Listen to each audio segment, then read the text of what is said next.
Okay, can you hear me? Good evening, everybody. Can you hear me? Good evening, sir. Yes, I can. Oh, fantastic. Um, let's wait for like 2 more minutes to start so you can get started.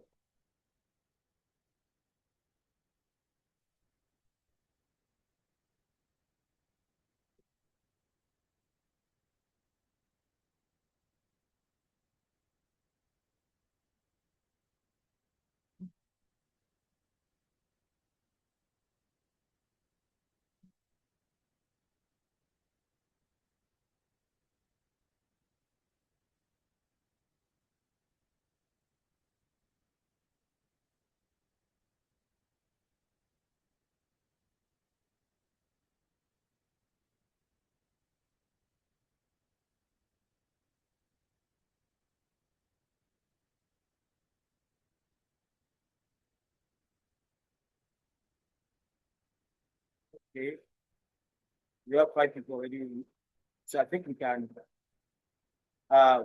start. 5 people already. Okay, I think we can start now. Good evening once again, everybody. I hope we are all good. Welcome to class for this week. And in today's class, I'm going to be taking us through innovative leadership. Innovative leadership. This is core and central. This is core and central to us as leaders. And it's important that we take cognizance of it. Um, on the platform, I sent something to us there. I said um, model of school leadership. And then in that model, I gave about 7 core areas of a school leader. But one of the most important, or I would say the foundation of every school leadership starts with vision, strategy, and innovation. And so we are going to be looking at that critically today. And then the class for today will be very interactive. At some point, I might also give us a breakout room if the time permits us to do that. But more importantly, is for us to key in and engage seriously.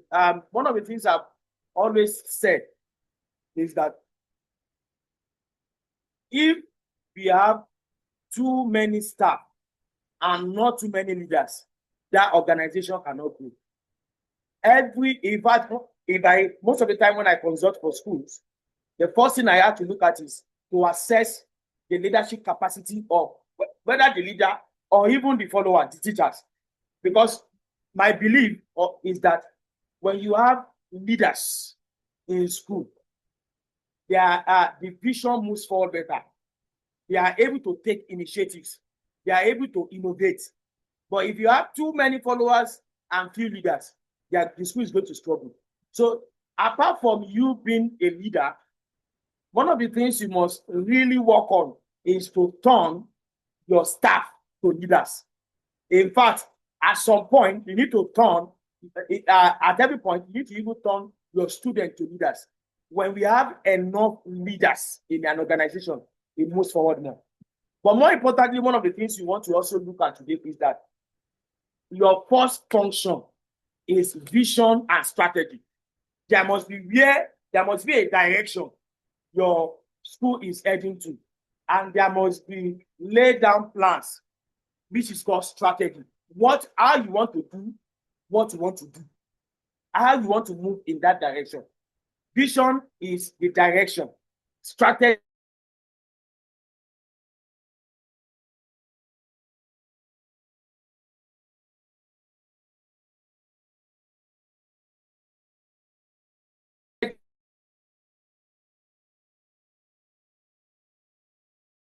what as a leader is when you are now innovating.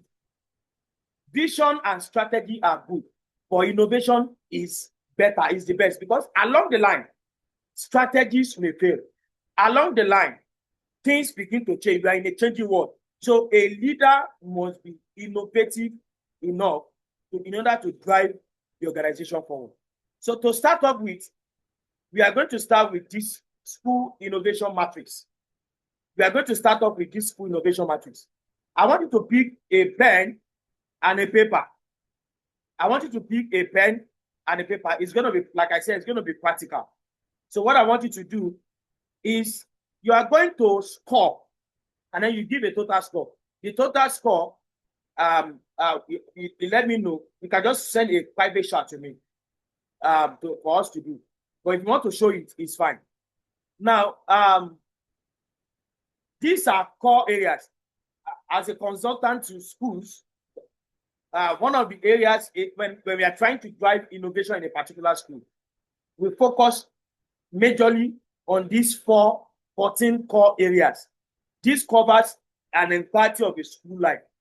And then one of the things I tell my clients is that you must be innovative in these areas. At least there must be ongoing innovation that is occurring in these areas. And by the time we move forward, we begin to talk about how do you become innovative in this?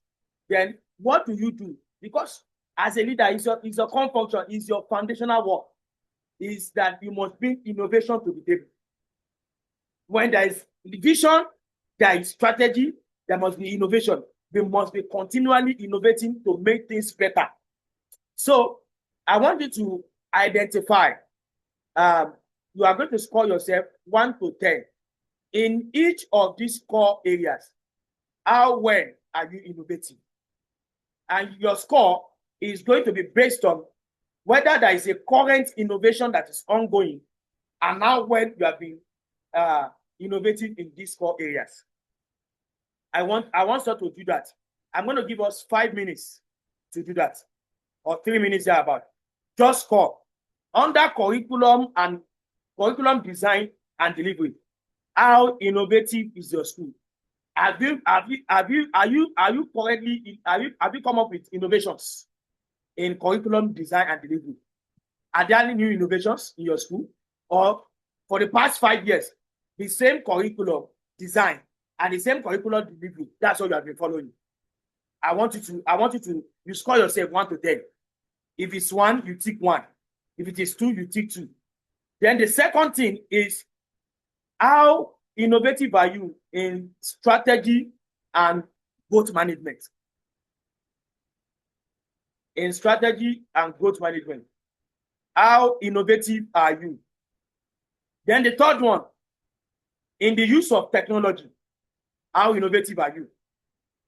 In the use of technology, what are the current innovations in your school? What are the current innovations? Then as a leader, what are you bringing to the table? What are the new things you are introducing or implementing? Score yourself. This is very, this is the foundation of our class today. So that you'll be able to know, have you been innovative? Then how do you build your capacity, your skill, your innovative skill as a leader? The next one is your leadership and management practices as a person, as a leader. How innovative are you? Your leadership, how is your leadership and innovation management practice? How is it like? Rate it with 1 to 10. Rate it 1 to 10. Then number 5, how well have you engaged students? And then how strong is student voice in your own school? And then what are the current innovations? Rate it. Rate your school 1 to 10, and rate your leadership as well. Rate your school 1 to 10. Like I told you the other time, when I'm working with a school, this is the first thing I start with. This is the first thing as a consultant, this is the first thing I start with. Then the next one, look at community. How well are you engaging with your community? I'm not talking about your immediate, I'm not talking about your internal communities now. I'm talking about even external. The present community that you are in a particular location. How well have you collaborated with your community? How well have you? Then what are the innovations that your leadership has put in place? Is there any at all? If there is no any, you have to put 1. But if you have been engaging and then it is strong, you put it around 8, 9, 10. If it is not there at all, it will be 1.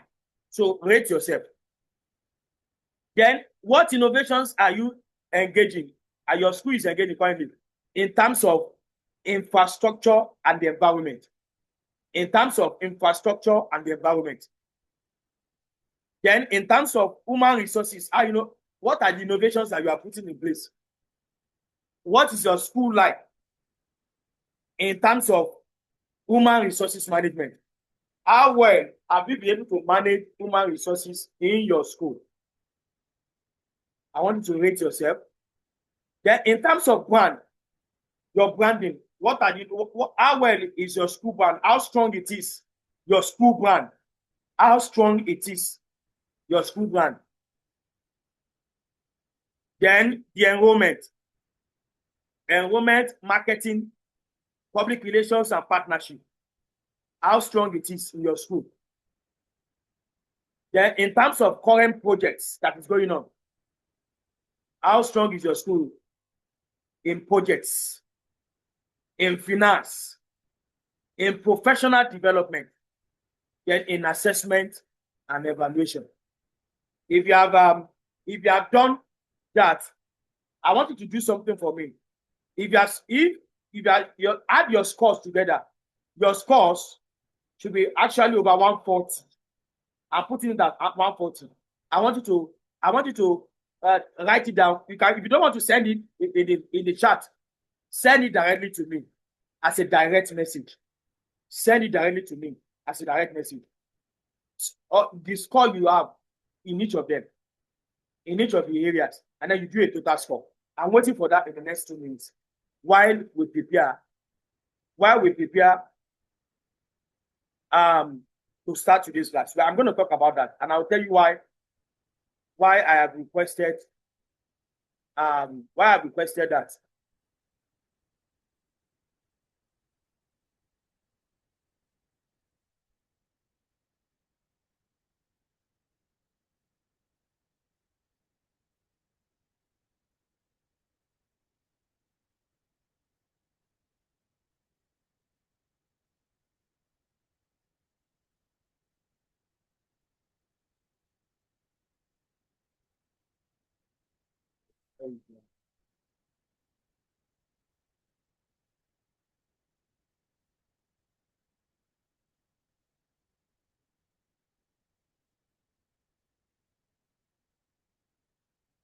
Sorry, I'm trying to. What's happening with my?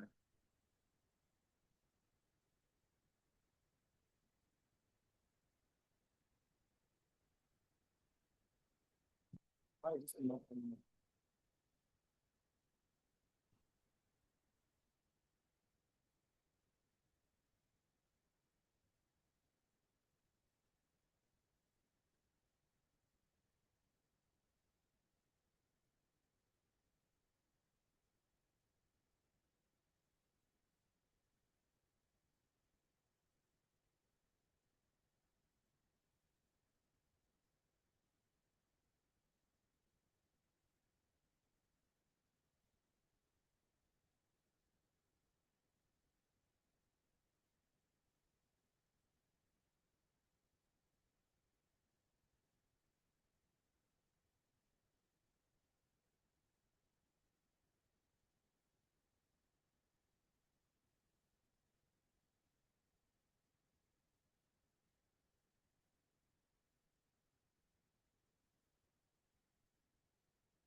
I hope everybody can see my screen. Please confirm if you can see my screen.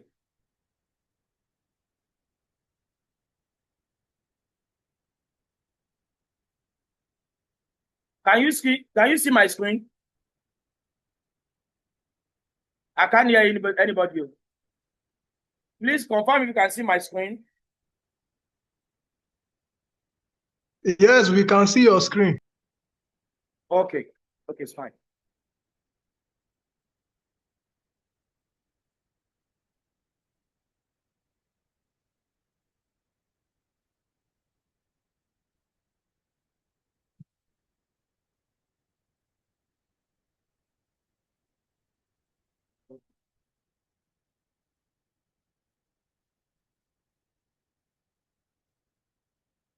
Okay. Today we are going to be looking at innovative leadership for school leaders. And then our focus today is to look at areas in which we can innovate and what is innovative leadership.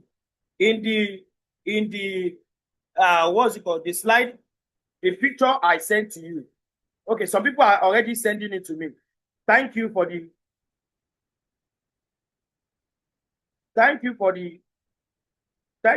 feedback that I'm getting. Some persons are sending it to me directly. You can send it on the chat, so I will see. Some persons are sending it to me directly. Now, in the what's called I sent to the model of leadership, I said here that there are 7 core functions of a leader. There are 7 core functions of a leader. One of them is strategy and vision. So what is vision and strategy?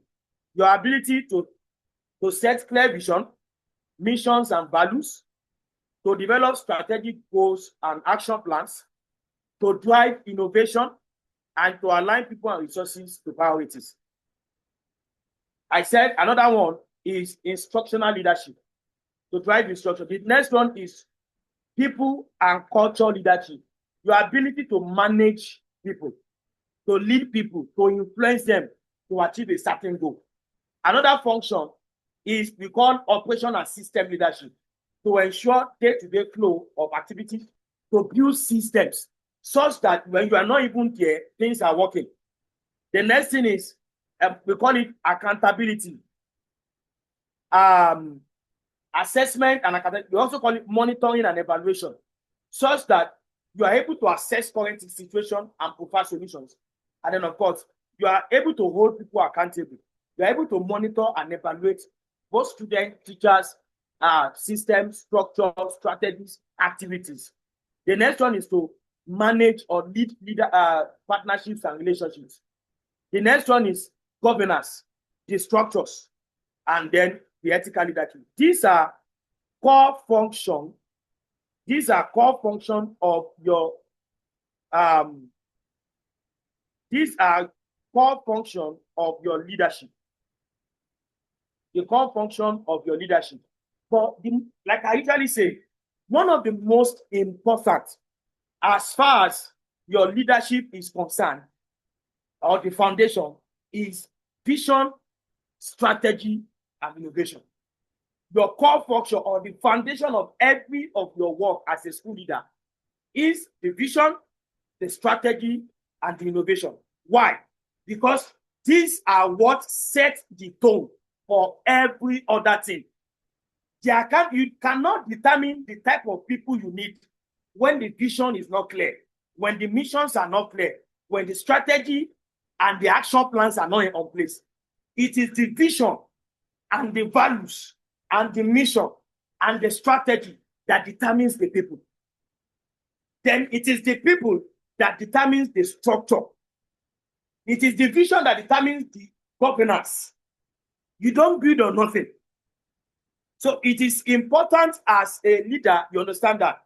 So having said that, when there is now vision and strategy, the next thing we talk about is innovation. I want to consult for a school. I'll begin to share my story. Let me start with this. That innovative leadership is the ability to drive meaningful transformation through various innovations. Innovative leadership is the ability to drive.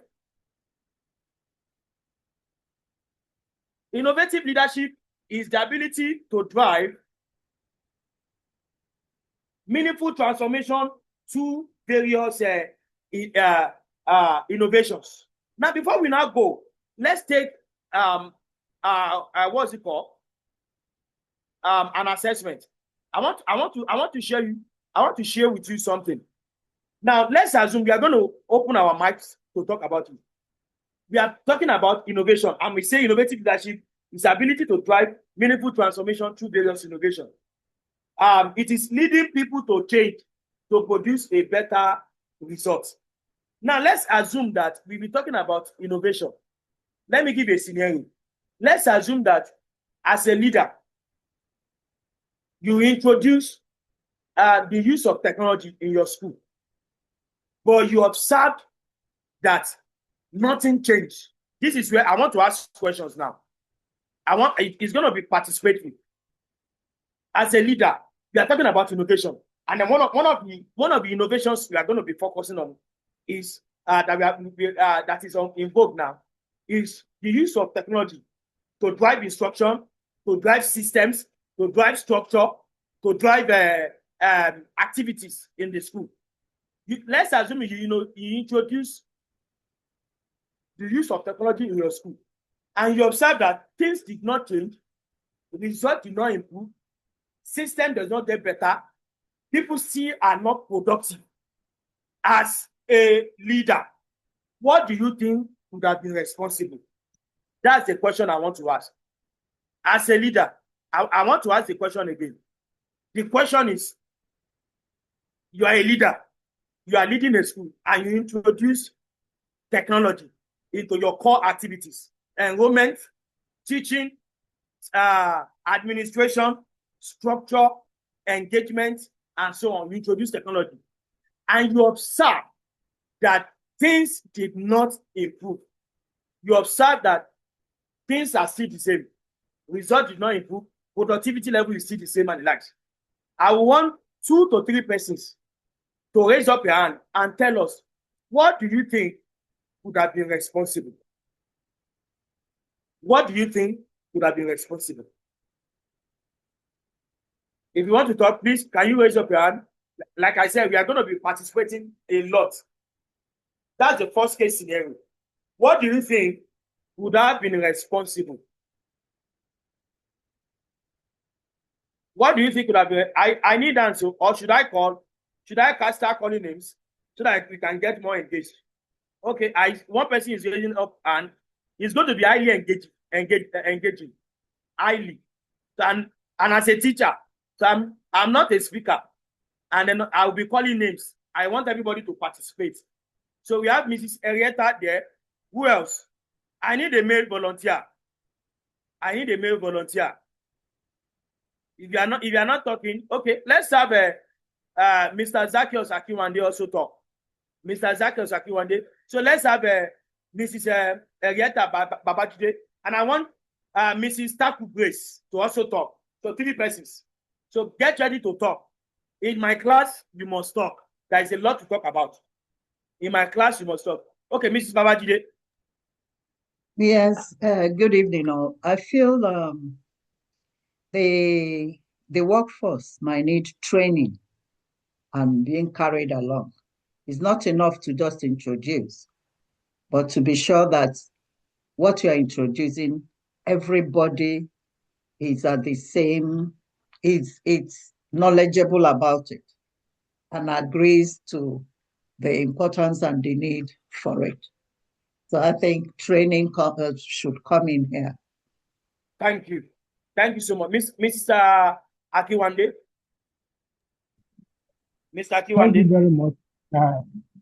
Okay, I'm here. Thank you.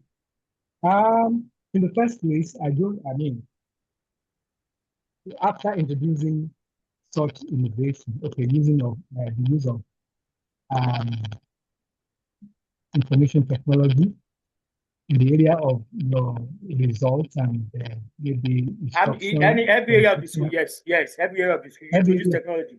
Yes. It is not expected, in the first place, it's not expected that they will not see change. There must be a change in the delivery, of instructions, a change in the delivery of results. When we are talking about reports and results. So, Mrs. Henrietta has said, the right thing. If there will, if there's no change, that means there was no training. That means that innovation did not even take place in the first place. So there should be a training and then a change of mindset of the workforce. That is my submission. Okay, thank you so much for lending your voice. Mrs. Grace, let me hear from you. And then if you have anybody I want to talk about it too. Because like I said, it's going to be practical. We want to look at various activities in school. I'll be bringing scenarios from schools. Okay. Okay, thank you very much. Thank you very much, sir. Okay. For me as a leader, firstly, I'm going to ask to know the challenges they face that could not heal productivity before organizing a training. Because if just organizing a training, I will not know the loophole where we failed. So I'm going to first of all have a seminar, we have a talk with them. Where did we have it wrong? Where did we go wrong? So to know our challenges, then improve through trainings. Thank you.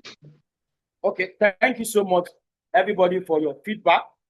That's lovely. Now, if you check the first slide here that I'm showing you here, the core purpose of innovation is transformation. The core purpose of innovation is transformation. Now, innovation can occur in a school, but if there is no proper leadership, that innovation will still not make anything. So your core work as an innovative leader, you want to innovate, you want to inspire, and you want to impart. Now let's go to the question we asked. And that was the question I asked you the other time. Technology was introduced in a school, but the result did not improve.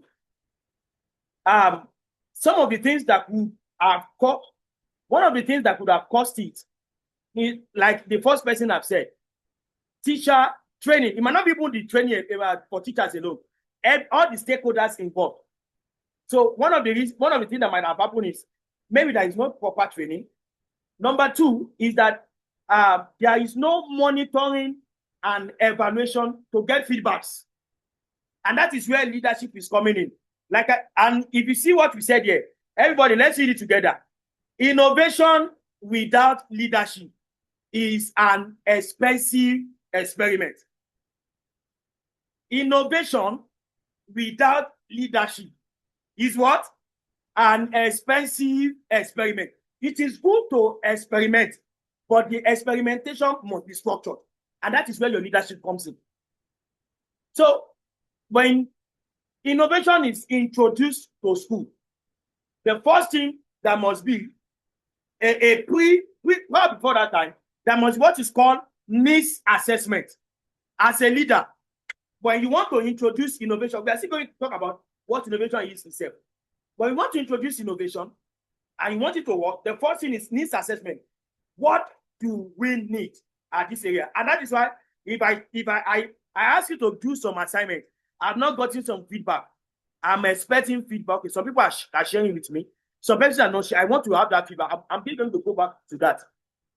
The first thing as a leader that is driving innovation, like I said, innovation is good, but if leadership is not provided, it will be an experiment, a wasted experiment. So there must be needs assessment in the core area of the school, 14 that I mentioned the other time. Which area do we need to quickly introduce various innovations? Where are we not getting the results? What innovations that we introduce to make us to transform? Then number two, when there is a needs assessment and you have identified, you have taught the innovations you are introducing, the next thing is to train people. Because when you don't train people, there is no way they can carry out the innovations. The number three is there must be end result from the beginning. I observed something. There was a particular school leader that I engaged. Fortunately, he said I should come for training in his school. But I remember the last time I spoke with him, he said, "Sir, I have tried everything. We will introduce this. They will not want it up. This, they will not want it." I asked 3 questions. I said, was it a shared vision? Did everybody see that? And we are still going there. Do you see that with your team? And then you evaluate the current status of your school. Then after that, you did a needs assessment, and this is what you need. Then after that, everybody sit down and say, yes, we agree that this is what we need. After that, you provide a direction, the end result from the beginning. Because one of the things I've observed is that when people do not see the end goal, they tend not to key into it. So innovation is good, but it produces with direction. It is when innovation meets with direction, it can produce transformation. Innovation and direction will give you a transformation. But if there is no direction, that this is where we are going, you can't just introduce something. It must have where it is going. And people must have the end result from the beginning. So what could have been responsible is that there is no direction, there is no training, there is no monitoring. There is no monitoring. And then one of the things I've also found out, we are going to talk about it, is that why administrative work is good, like Dr. Nkechi Fakoya said the other time, admin work is good, but your instructions and monitoring is important. As a leader, you are not supposed to sit in the office alone. You are supposed to monitor. Some places just say, this is where we are going to, and they go back to sit down. Who are you leaving it to? In fact, from by experience of schools that I've consulted for, before you begin to see results, a leader is, for the first 30 days, a leader is actively involved, ensuring that people are doing things at the same. I'm still going to share a story with you. For the first 30 to 60 days, that's what I found out. It is when it's now become a norm that what you now do is now follow up. But at the first instance, there must be monitoring. So if there is no monitoring, innovation cannot be empowered, cannot be strengthened. And that is why you see some schools, they start something. And then you might have been in that situation. I know most people have. If I ask anybody now, some of us have started a lot of things. And then after like 1 or 2 weeks, the thing died. It did not happen again. How many of us have been in that shoe? That you introduce something, after 2 weeks or a month, it's not occurring, the thing is not flying again. How many of us have experienced that? Just signify. How many of us have experienced that you introduce something, and after that, the thing does not fly again? How many of us? I want you to just give me a thumbs up so that we can know we are in together. I will share my own story with you. Give me okay, all of us, we've not been in that shoe. Okay, I have been. I have been in that shoe before, where I have introduced something, and then after a time, the thing did not fly again, and then there is no follow-up. So, like we have said, innovation without leadership is a wasted investment. Now, let me quickly share my own story with you. Now, and so that we can give a context to innovation. By the grace of God, now I'm a certified management consultant and a fellow of Management Consultant Institute of Nigeria and International Body. But before then, when I was in the school setting, I have served as a teacher, an HOD, a vice principal academics, and a principal before. So I actually understand this very well. And I'll share one of the stories.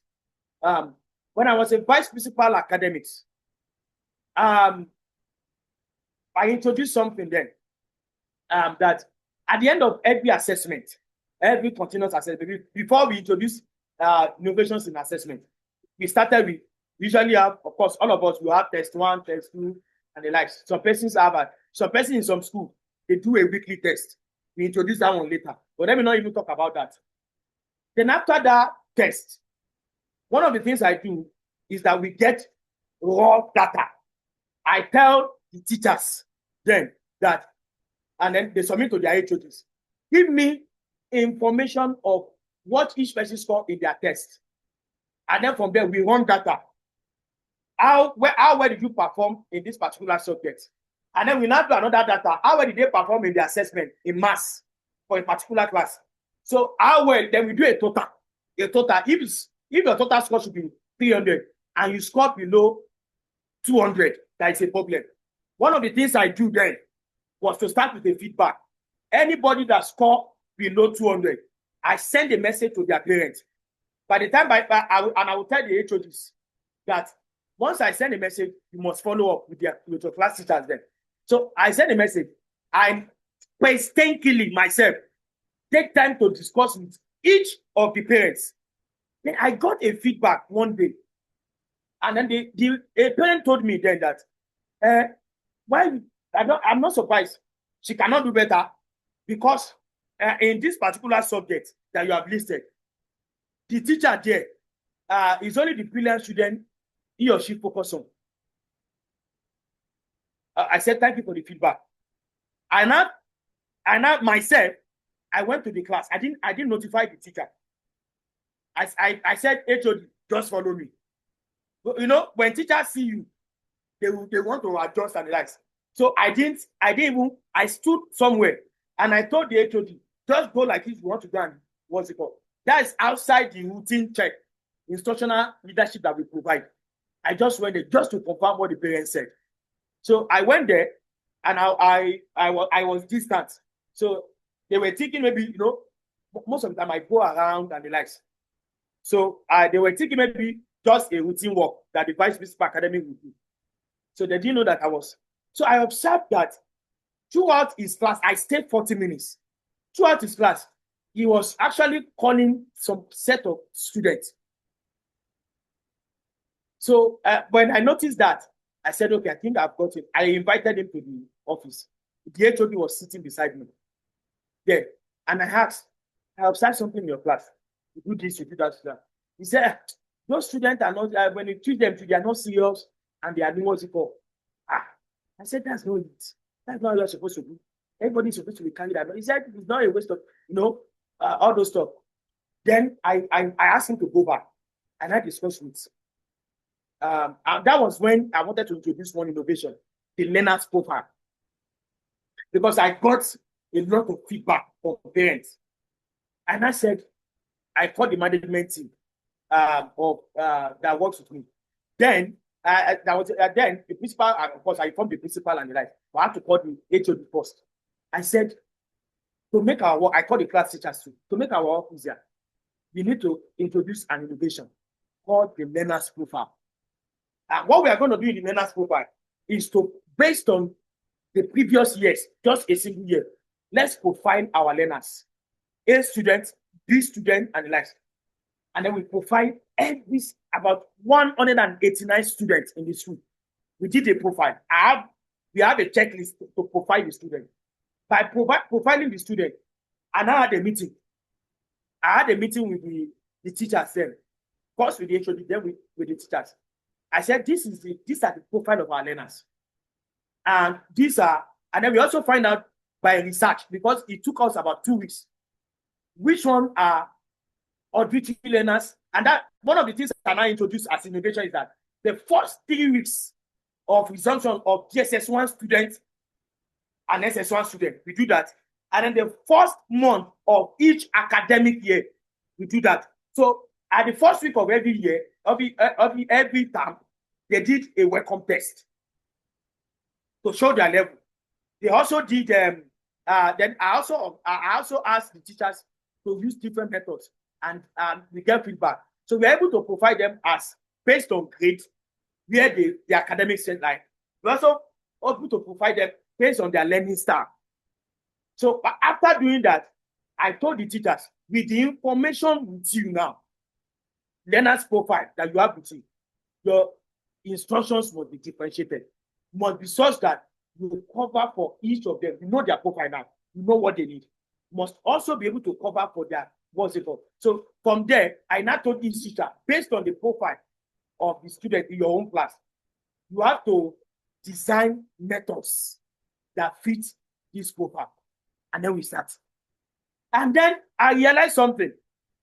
It was so good that when we started, things started to change. By the second test, people have improved. After a term, I relaxed. I didn't monitor. I noticed that by the second term, the first test, the thing repeats itself again. I had to tell myself, I did not I did not monitor. So I had to set, I now set up inside it. We had a meeting. And I set up the HODs and myself as a monitoring committee so that they can support me. So we started ensuring that everybody use, in fact, as a teacher in the school then, you must study your learner's profile like a Bible. They study like a Bible, and then you must each of the students, and that is why one of the things we also ensure is that the maximum number of students in a class was UNESCO based, between 25 to 30, so that for each of the class, you know them very well. You know them very well, and you're able to provide the necessary support that they need. And the second one was the fact that we got another feedback during the test that our SS3 student then, they complained that the note is too much. The chemistry teacher came to, I challenged the chemistry teacher. I'm a chemistry expert. I have written books on chemistry. So the chemistry teacher know very well. When he came to me, he said, sir, you of all people know that chemistry is voluminous. I said, I know. And for SS3, there is no way we want to be able to achieve this and do this at the same time. I said, okay, what do we think we can do? Then we come up with an innovation. We said, this is a digital age. Let's provide a blended learning.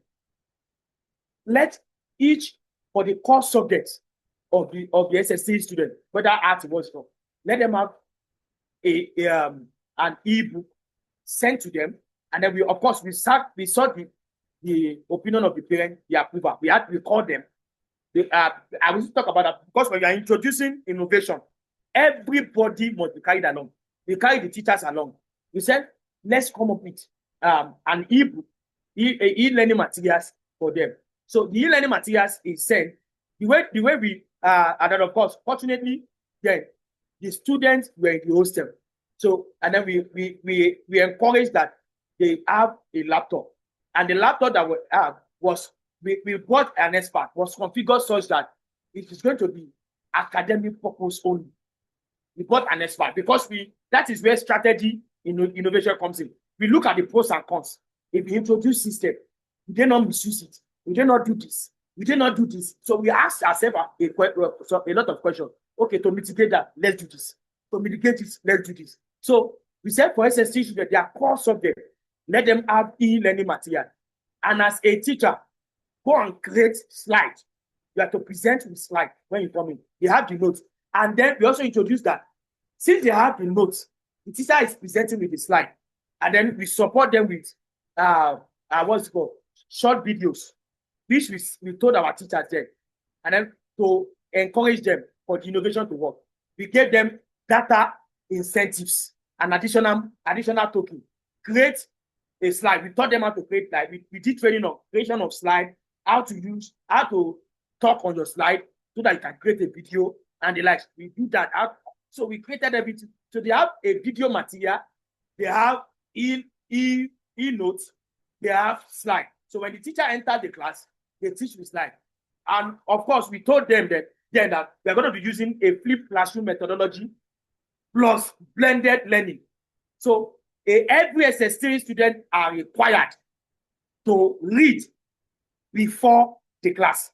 And to ensure we monitor that, we set up a committee that comes to the class every single time to watch what is happening, so that we can make findings whether the students are reading ahead of the class. That's number one.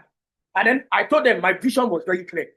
In 3 years, we have taken it to SS1, SS2, SS3, and DSS3. That was in 3 years. That was what we wanted to do. We all agree that we leave DSS1, DSS2 out of it. Why? Because, of course, the teachers will see you slide, but they won't give them e-notes. The teacher will use slide for J1 to J3, but they won't give them e-notes. Why? Because their own can still accommodate the number of time conveniently. But we said for SS1, SS2, SS3, but we are going to start with SS3.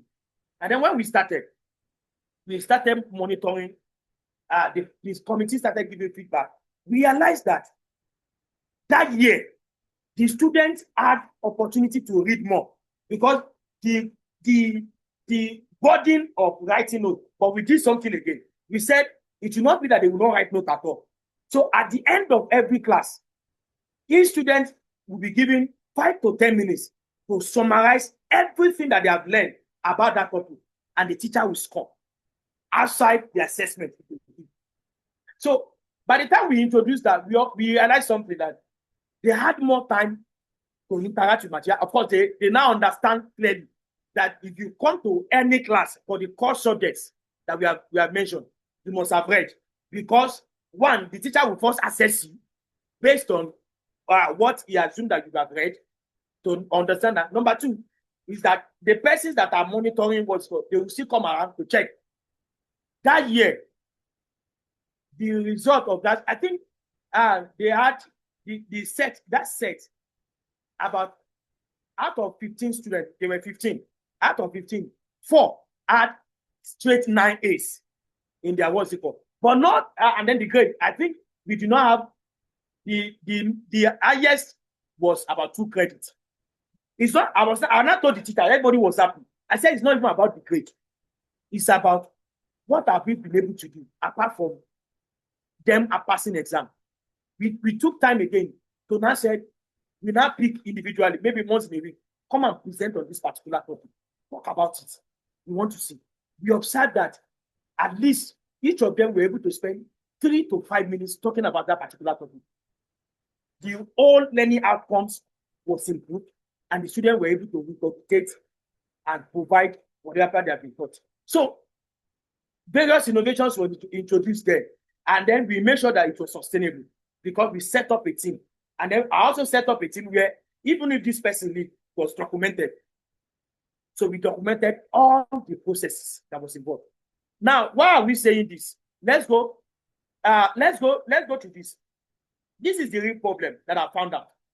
That many schools focus on resources, but they don't focus on leadership.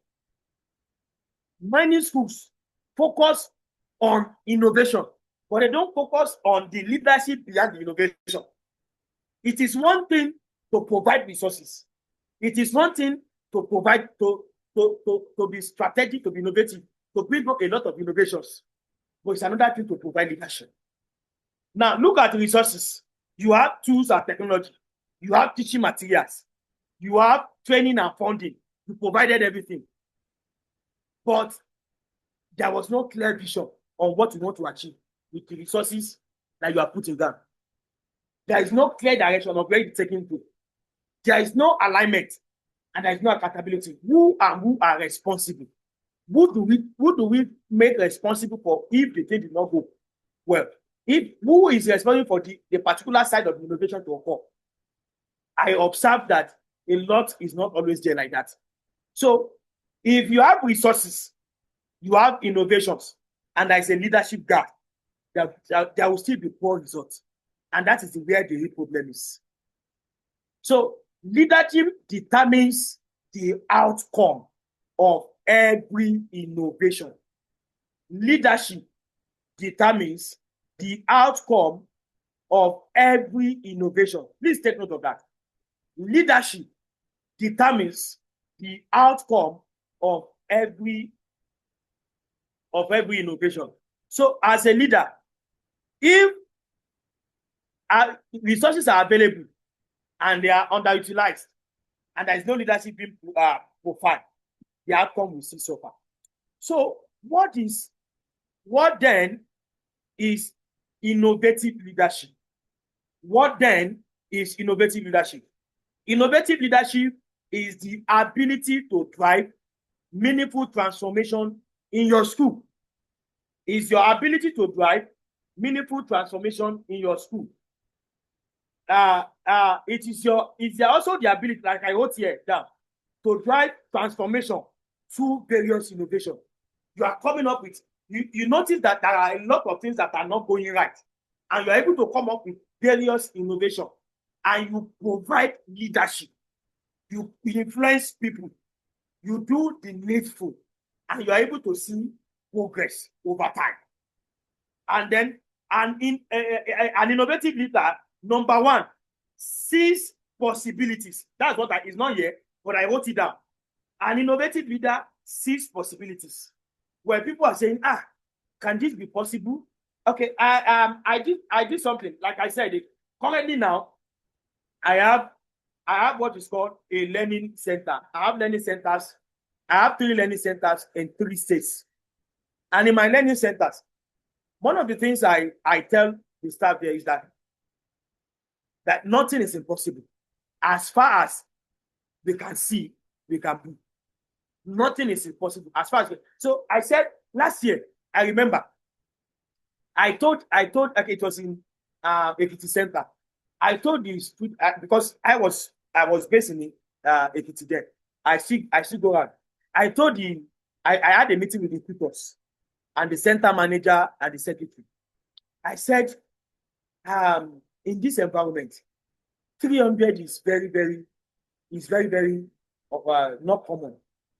I said, I want us to have 330 to start with this year. We have played the game of 280 long enough. Yes, their foundations are weak, but we are not playing that game again. Everybody was saying, is it possible? Those children, their foundation is poor. They are very weak. The schools they are coming from, and you know, they are public schools. They are this and that. I said, it's possible. And I said, this is what we are going to do. We are going to introduce 5 major things. And I said, number 1, we are going to introduce a weekly test. And so we created a website, a CBT, our own CBT, that will be structured to meet up with the demands of the exam. I introduced 5 major things into that center. To the point that we introduced, that was this particular innovation we introduced there. They have clusters. We could do clusters. We provide them. We pick 2 A student with 1 B student, with 1 E student, we want D student. They form a cluster. And in your cluster, we test each cluster. We now said each of these cluster, we can ask questions from anybody. So as a member of the cluster, if you are the most brilliant, if your other student fail, you are excluded. They must not fail. And then we did a whole lot. Lo and behold, that last year, we had 332, 335. They had the best result in all of Ekiti State.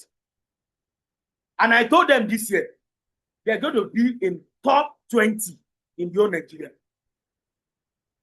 They said, what will happen again? I said this, and I sat down again. I said, this is what and what. I introduced 2 additional to what we have on ground. So, what innovative leadership, an innovative leader. Hello.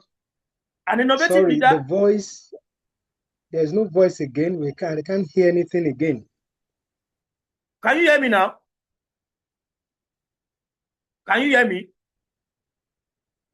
Can you hear me?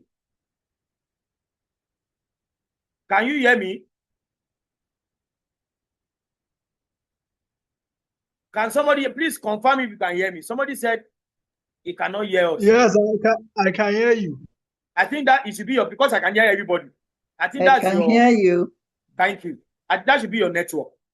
So an innovative leader is someone that sees possibilities, that challenges outdated method. In fact, it is how do I put it? It is unprofessional. Let me use that word. For your school not to have new things that you are introducing. If over the last 1 year, you have been doing some certain things the way you are still doing it, you are not going as a leader. Because what knowledge does to you is to give you new ideas. One of the core things knowledge will do to you, that's where you are even here now. One of the things knowledge will do to you is to give you new ideas, new innovations, new things to think of that you can introduce to your school. So if you evaluate yourself now, and in the last 1 year, there are no new innovations, at least minimum of 3 that you have introduced, you are not going as a leader. You yourself, you are not going as a leader. So innovative leaders challenge outdated methods, things that are not producing results. For instance, you observe that, let me give you an instance. You observe there is a particular school now that I consulted for. Teachers are going all the time, they don't stay.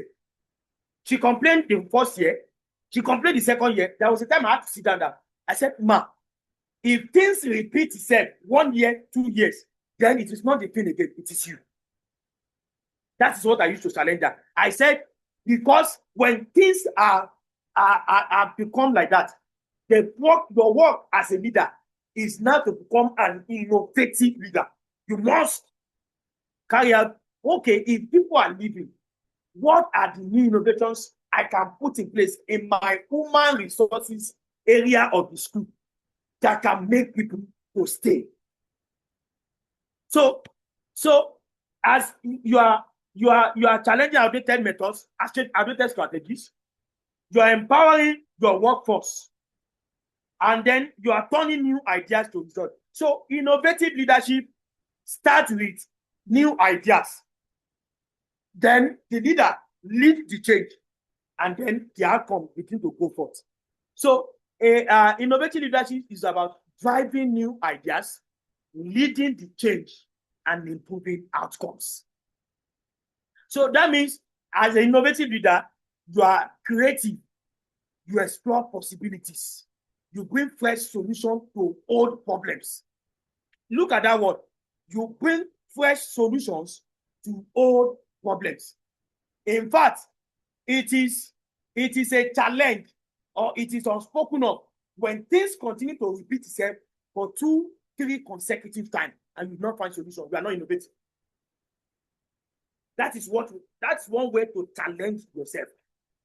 So innovative leadership is not about doing more. It's about creating, driving ideas, leading the change, and creating outcomes that last. That's innovative leadership. Now, the next thing we look at is, what are the 6 essential pillars of innovative leadership upon which schools thrive? What are the 6 essential pillars? So this is you as an innovative leader. This is you as an innovative leader. Number 1, innovative leadership thrives on vision. Innovation thrives on vision. And one of the things I tell leaders is this: never run a school, when the structure in place, you don't understand the vision. How do you, in fact, let me be I'll be very strict with you now. There was a particular school now. What's it called? I said, I'm going to perform an experiment. And I said, get me 4 of your teachers, 1 admin officer, 1 hostel master. And I took a sample round. One of your management team members, I took a sample round. And I said, she was not there. And I said to them, provide for me the vision, the mission, the core values of your school, and then provide for me the goals you are trying to achieve in this particular time.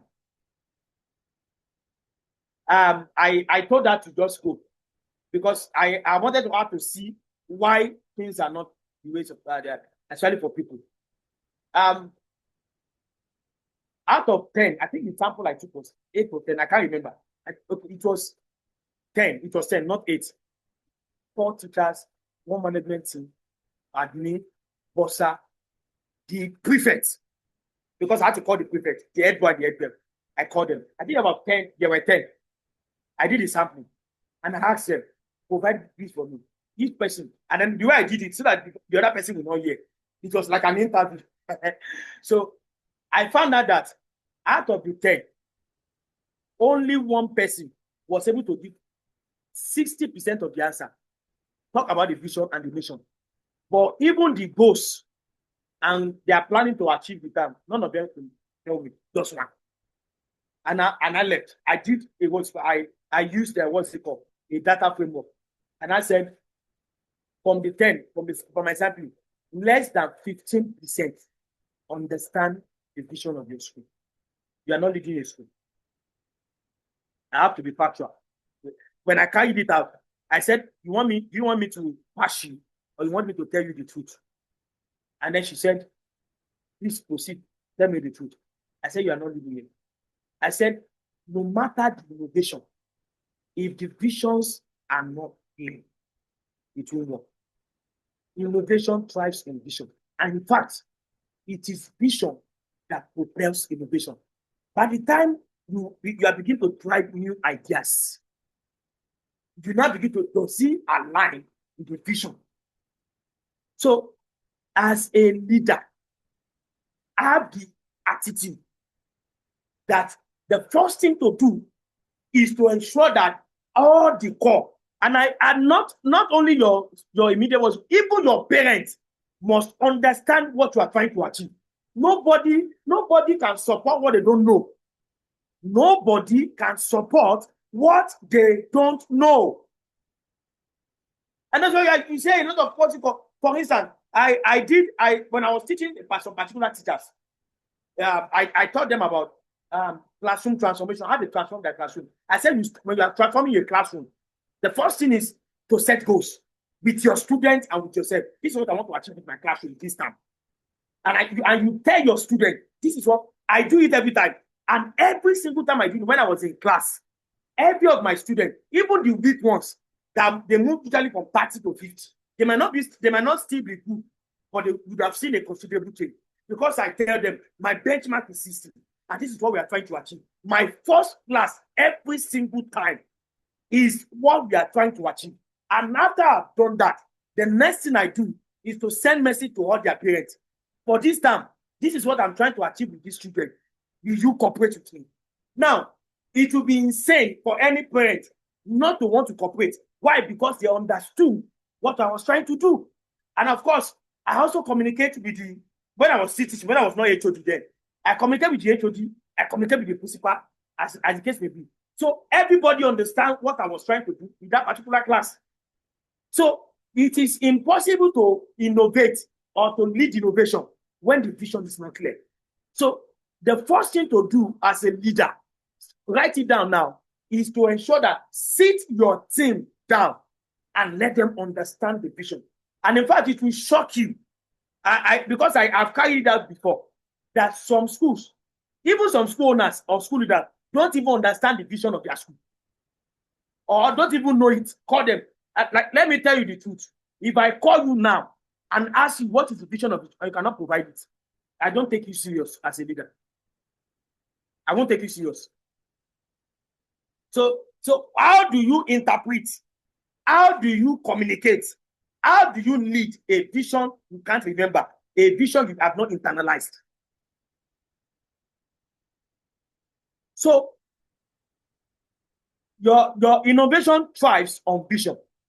Therefore, the vision, the mission, the core values everybody must understand that. It's your work as a leader to ensure they understand it. Number 2, under vision, is to ensure that your team understand the goals and the strategies. See them down. They must understand. That is where it happens. Then the second one is culture. You must intentionally build a culture of innovation. Let me give you an instance. There's a particular school I work. Then I worked as, I think it was HOD. I work as HOD. And then the kind of person I am, I'm a very innovative person. When I get to a particular school, in the first 3 months, in the first 3 weeks, I identify the old and I pick up what should be the new. That has been I'm a very innovative person. The first thing to do in innovation is to observe. Apart from observation, is to get data. What are they doing in this particular place that I'm not doing yet? What is happening in my school? What has been a norm that is not good? That's how to be innovative. Innovation is that you are trying to critically think what is happening in this school, what is happening across the globe. That's how innovation comes in. So I went to the principal. I think it was the principal. And then there was no VP. It just the HODs and the principal there for that particular school. I said, sir, I observed something. This and this and this and this. The man said, I can't forget. The man said, no, this is how we have been doing it. Just leave us like this. Leave us. And the first meeting I was going to attend, I observed that Every time the staff want to talk, no.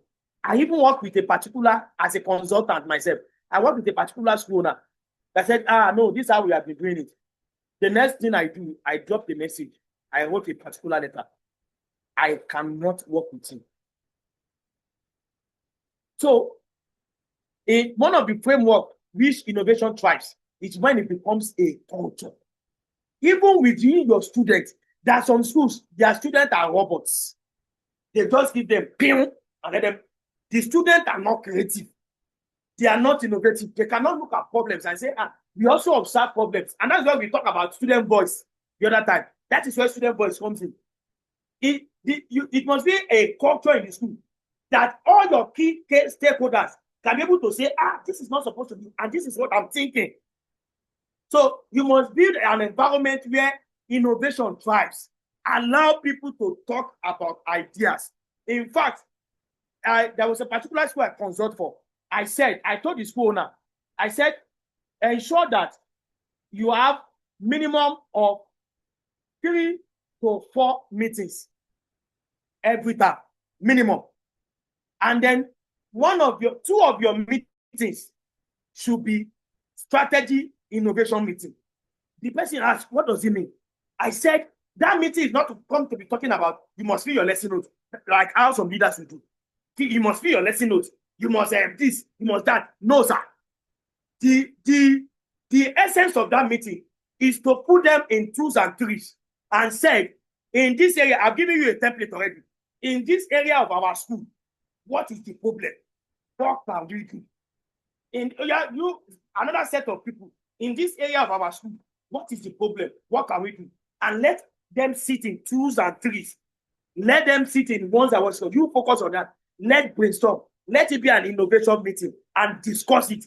From what I've seen, let them also make research, because innovations also thrive on research. Let them also make research. What is other particular schools are doing? What is theory? What is a particular theory saying about it?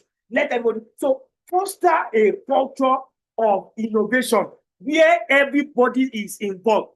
It's not only you. Everybody is involved in bringing innovation to the table. The next one is empowerment. Now, I have observed something. Innovation thrives when people are fully equipped, empowered, and informed. For instance, you have come to this particular training now. From this training, I hope you know that you would have been picking 2-3 ideas that you want to run with. If you have not attended a training like this, will you be able to? No, sir. So when you empower your people, not only empower your parents. Like I said, one of your core work under vision, everybody, your board member, your parents, your student leaders, your parent leaders, your parents, your management team, your teachers, every core is one of your work is to go around and ensure everybody understand the vision, the mission, the core values, the objective of the school, and your strategic goals, maybe for the term or for the session. Let them understand clearly. Then the next thing is to build a culture that encourage. You can even have a student meeting, and you sit down. You brief your student leaders. Your student. There was a particular school. I told the proprietors, you are going to set up student representative council from now on. Your students are part of your core. So let your prefect and your your class governors, let them be part of the student representative council. Let them also meet and identify problems and way to solve it, and have a time to have a meeting with them. Okay, what have you observed? Let it be everywhere. Let it call your parent leaders. What have you observed? Let it be everywhere, that every cluster, every iota of your school, they are engaged in innovation. Everybody is trying to. That's how to foster culture. So it becomes a culture. People are not afraid because they know that innovation is thriving in the school. Then empower people, everybody around on innovation. Then, of course, another framework it works with is data and insight. Innovation that will be meaningful, that will be productive, must thrive on data. For instance, there was a particular thing that happened in was he in I can't remember very well. Okay, I think it was during one particular day. I remember it was one particular. I think I was CBP academics then, and then we made. I asked the what's it called to make research. What our students, before they usually give holiday assignments. I now realized that most of the students, what they do, they will give them one of the things they will do is that they will just go and copy and paste. Then throughout the whole 7 weeks, then they are going to be playing and relax. I said, this is not, I had to call them, this is not good enough. About 90% are not engaged during the holiday. We found it because they send a message like a survey to the parents and ask them, what are your students doing? So what are the top 3 activities that they do? We realized that, yes, it's not going to be fully academics, but that should be part of academics day. And then we said during the long holiday, some places were even saying, some sections were saying they were going to holiday lesson all through. Everything was academic in some areas. We now said there must be a blend. About 60% were doing non-academic, or about 40% was purely academic. They will leave 8 and come back by 4. I said in holiday, no, this must change. With that data, we have to sit down and say, how do we make sure that our student holidays are fully engaged? However, we were saying 80-20, 20% academics, 80% non-academic, but that is full of research, that is full of skill acquisition and the likes. We now sat down, we created a holiday curriculum. And then we now said, what else we needed? I said we now have to move from virtual learning. So we created a virtual environment for the school. And so on. That's an innovation. But some schools, they don't care. Their students are not engaged in holiday. Nothing is happening. And they come and go back. And it's not speaking well of their school. And parents are looking. One day, at least they will change. And they did not change. And the parents say, these people are not serious. And they take their children away. So, your words, you must be, if there's anything that I must encourage you from this, you must be interested in data. You must be interested in data. You must be interested in data. Attendance, have a data for it, and let that data be interpreted. Now we are in the use of AI. When you get an attendance and it is in soft copy, put it with AI, interpret this data. You can use various tools. Interpret this data for me. What does it mean for academic performance? What does it mean for teacher performance? What does it mean for management performance? What are the things that can be done? You sit down and innovate. Work with data. That is where innovation comes in. Then number is strategy, adaptability. Under strategy, innovation work with strategy. When you're introducing a particular thing, there must be strategy on ground. Strategy talks about what are we going to do to achieve this we are doing. That's strategy. And then it must be well thought out. It must be well thought out. And the last part of the framework is adaptability. Ability to adapt. When things do not work, how do you change? What do you do to bring change and see better results? Because it's not every time things will work. You must be adaptable. And that's the framework it works with. Now, let's quickly look at, I'll be fast with this one now. Let's look at your vision in action. I did a case study here. A clear vision turned ordinary school into future-ready institution. Lincoln had average performance. Lincoln High School had average performance and low student engagement. They understand now. They now discover that there was no clear vision. Nobody was saying that this is where we are heading to. Part of you must have when your school have vision and mission, you must have strategic goals for each of the core areas of your school. In programs, in partnerships, in technology, in community, in branding, in finance, you must have strategic vision for each of them. In student outcome, in instruction, your vision it must be something that you are going to sit down and say, this is what I want my school to look like as far as finance is concerned. This is what I want my school to look like as far as technology is concerned. This is what I want my school to look like as far as student voice is concerned. Student, you know, as far as branding is concerned. So there must be a clear vision. There must be a clear vision. You will observe that before there was no clear vision direction. There was declining academic results. Staff were disengaged. People were reactive and not proactive. So after that, you now see what happens now. After that. So what leadership lesson must you learn? Yeah. A strong vision gives direction and purpose. After you are given vision, you must communicate the vision. Then, after communicating it, people must internalize it, and people must be ready to commit. In fact, part of what should form your human resource innovation is that the people you are breeding that are your human resources, they are people that aligns with your vision. So, and I said here that a vision without action is just a dream. A vision with leadership becomes legacy. So what are we trying to say? In essence, that innovative leadership must have vision in action. Innovative leadership, for innovation to thrive, there must be vision. And I've given you clear things you must do. As a leader, have vision. Carve out your vision, your mission, your core values, your strategic goals. And I've given you 14 areas. If your let me even break it down more. Your vision may be that in 3 years, your school would have been digitally fluent.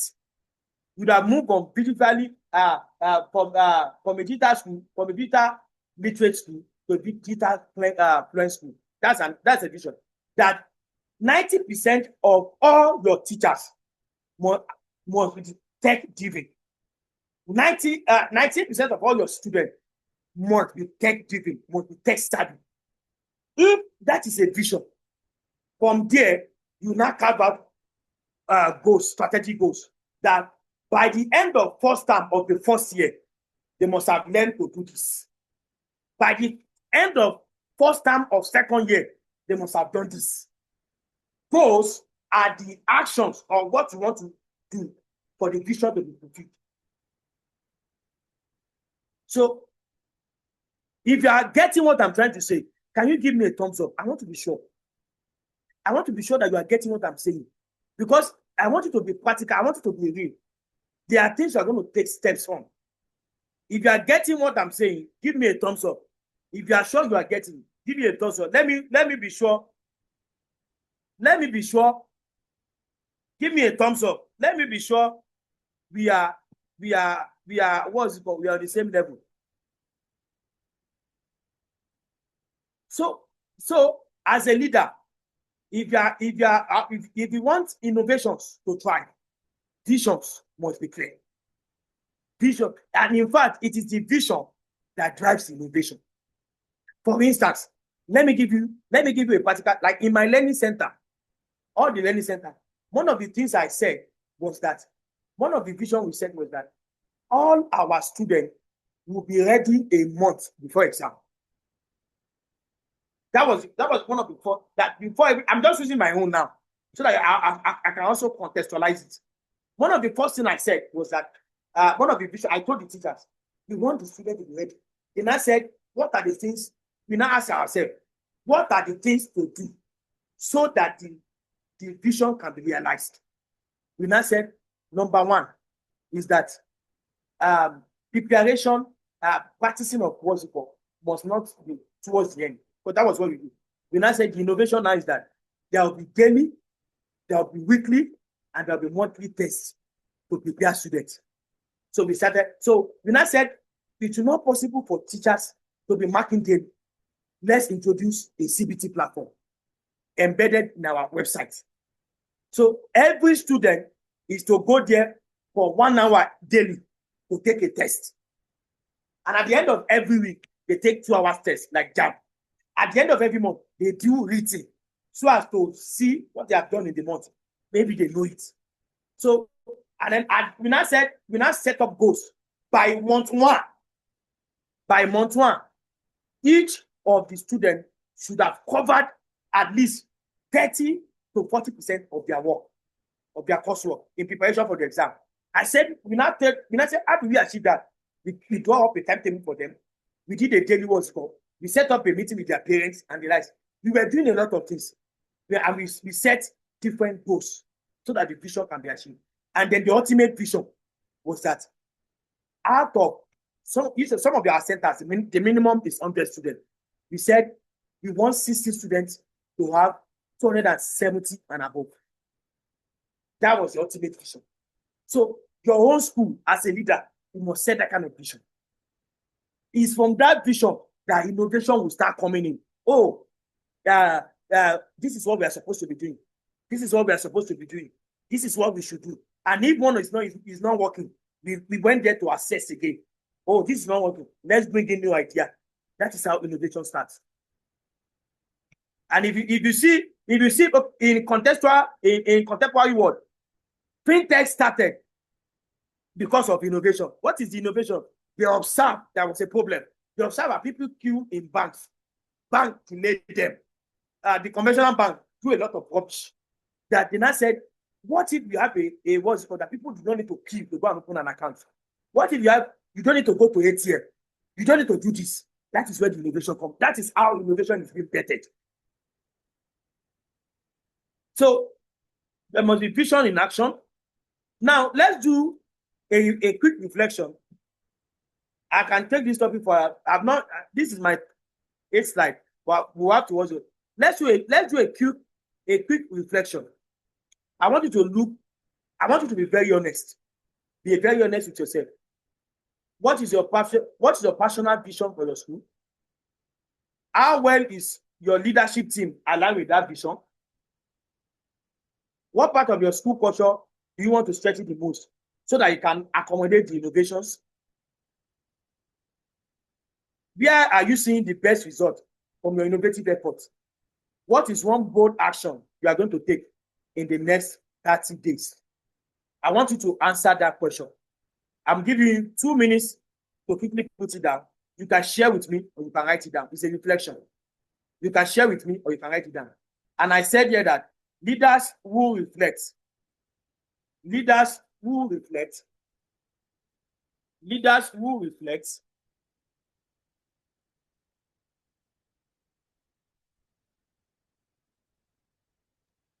Please, can you drop the questions in the chat so that we can take note of them? Can you see my slide? The slide is here. Can you see my slide? Let me be sure. We can. You can't see my slide. But it's too tiny. Okay. Your Zoom is just 60%. So we can't read it. Oh, okay. Okay, let me drop the question on the chat box so you can see. Let me draw the question on the chat box.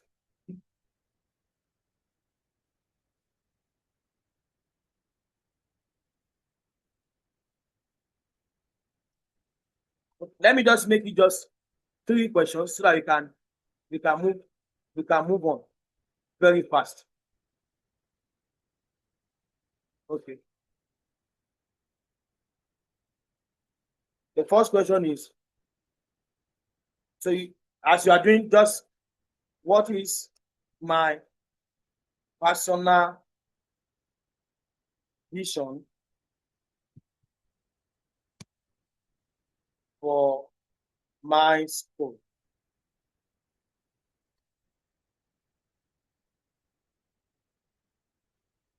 How well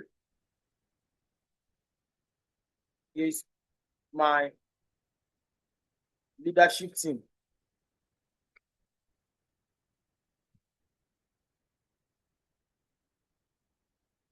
aligned to the vision?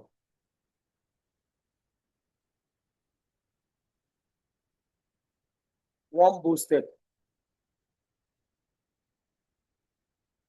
I will take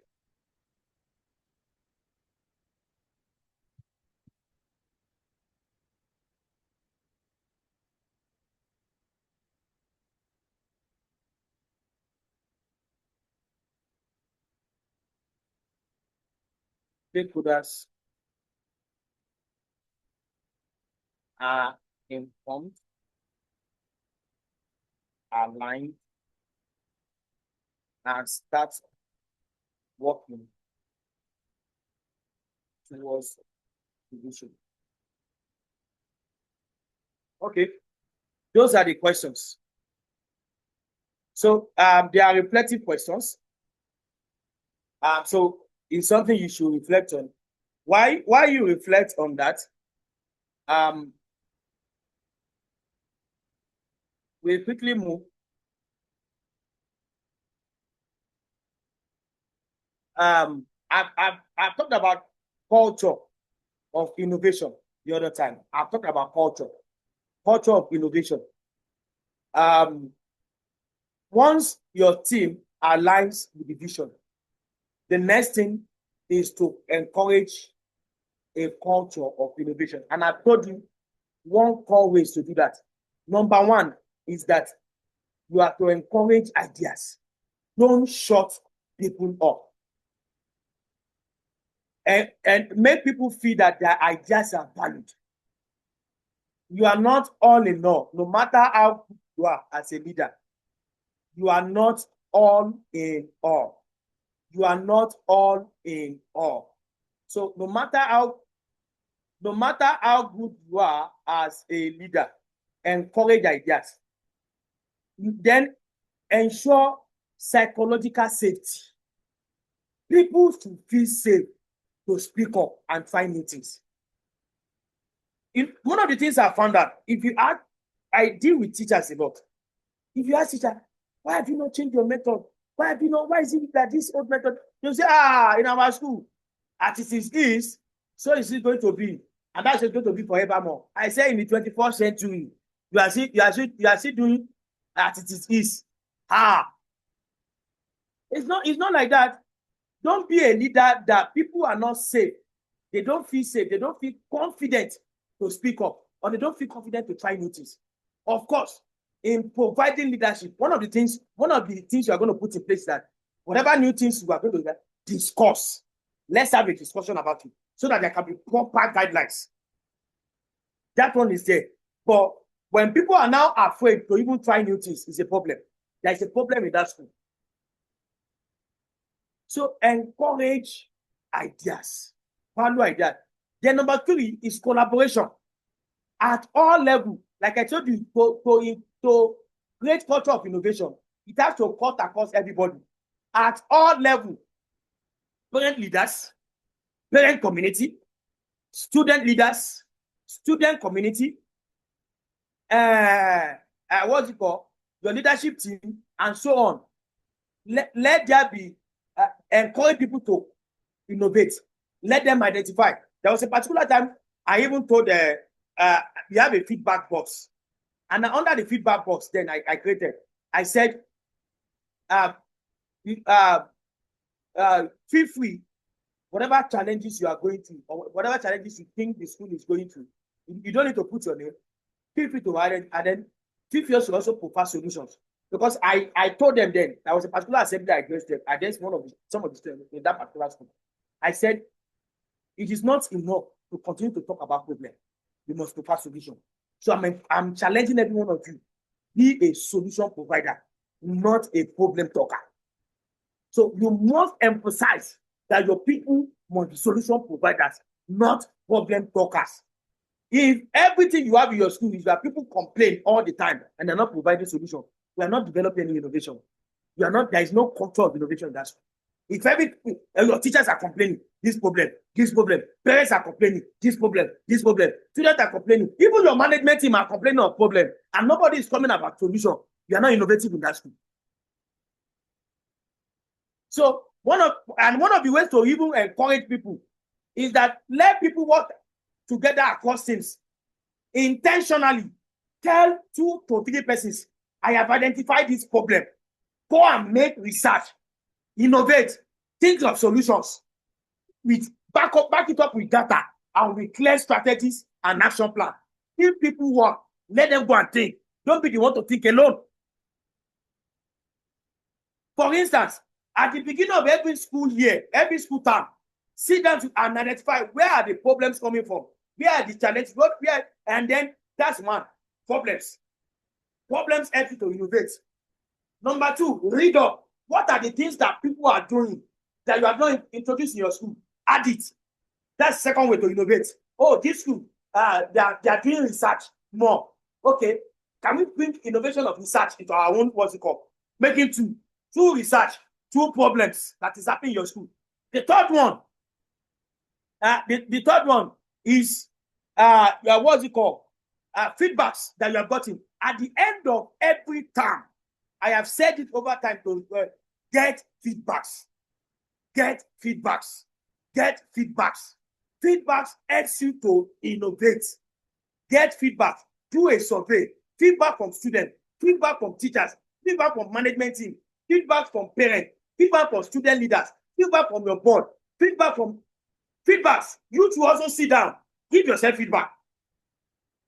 So with that feedback, you now begin to think, what are the solutions? What are we going to do? And then the last part of innovation, I give you a template. Yes, it may not be a problem. It might not be as exact. You just sat down. These are the core areas of your school. I gave you 14. Okay, what new things can I do? Then you think, that is disruption. What can I do? So innovation will not lead to disruption. There was a particular thing I told a particular school now. I said, the competition around your environment is high. Let's look at the innovation matrix table I gave you. We look at the 14. I said, the innovations are good, but they are not enough to beat up the competition. I said, this is what we're going to do. Let's partner with international organizations. I said, one, let's partner with Indomie. Let's have an Indomie fan club. Let Indomie come and let's partner with this. So that time, we did 4 partnerships with top organizations that the school signed. And then they made the announcement, branding. The school, social school is glad to say we are partnered with this Ohando PLC to organize this. We are partnered with this to organize this. When people, the next time, if enrollment increase, that means if my child come to here, can have access to this. I said one of the core areas to beat up that competition is partnership. And then I introduced a lot of things as well. So what am I trying to say? It may not be a problem. You may not be even facing any problem. But sometimes when you want to beat off competition, innovation must come. Disruption must come. So those are core areas where you can get innovations. But as you are doing that, as you are getting those sources of innovation, the next thing you must do is to create a culture. Because if it is not a culture, it is not sustainable. If it is not a culture, it is not sustainable. Because it must be such that even when you are there, when you're not there, it is still continuing. So at all levels, introduce, let people be innovative. Bring your staff together. So persons. These are innovations we are trying to put in. Go and sit down. Look at you. This social person, these are the problem. Social person, these are our competitions. How do we beat them off? Put them, let people collaborate. Have a time to meet. Have meetings. Meet with students, your student leaders, meet with parents. Let people collaborate to provide solutions. By then, people understand that, they are always thinking of solutions. They are always thinking of innovations. They are always thinking to get things better. So that when you are not there again, you can solution. And then the next thing, empowering teachers. How do you empower teachers? I just want to let me leave this data, all this data information alone. But when you empower teachers, give them power to be innovative. Of course, innovation must come with accountability. I said, number one, listen to teachers' voice and act on feedback. Don't be the alpha and the omega. You will kill innovative power of people because they say, they are even robots. Some schools that turn their teachers to robots. Just go. This is how it is, and this is how it's going to continue to be. You are not, and then if your teachers are not innovative, they can't be leaders. And that is why a lot of schools find it difficult when a leader leaves to pick another leader. because their leaders, their teachers are not leaders. When innovation, when you have a culture of empowerment, a culture of innovation, it is going to be difficult to breed leaders among your teachers. Then when your leaders that you are not counting on leaves, who becomes leaders then? So when you empower your teachers, and then, I don't know if I'm still going to have a class with you on human resources. You must show people, one of the ways by which people even appreciate your school, you must show them a clear path of career in your school. If people don't have a clear path, they won't stay. They know that if I have achieved, if I've been, for instance, you give a teacher, you empower a teacher, the person solve problem 1, solve problem 2, introduce an innovation, another innovation, another innovation, another innovation. At the end point, the person understands that when he moves from a teacher, it becomes a nature. After a particular year, it becomes this. There is a clear career path. So when you are empowering them, they know that if they get empowered and they can show themselves how capable they are, they know that there's a next level for them. But most people don't have that next level. And you want them to say. So listen to your teachers, boy, and not on their feedback. Give them autonomy. Let them be creative in their own classroom. Encourage, call them. How do you want to run your classroom?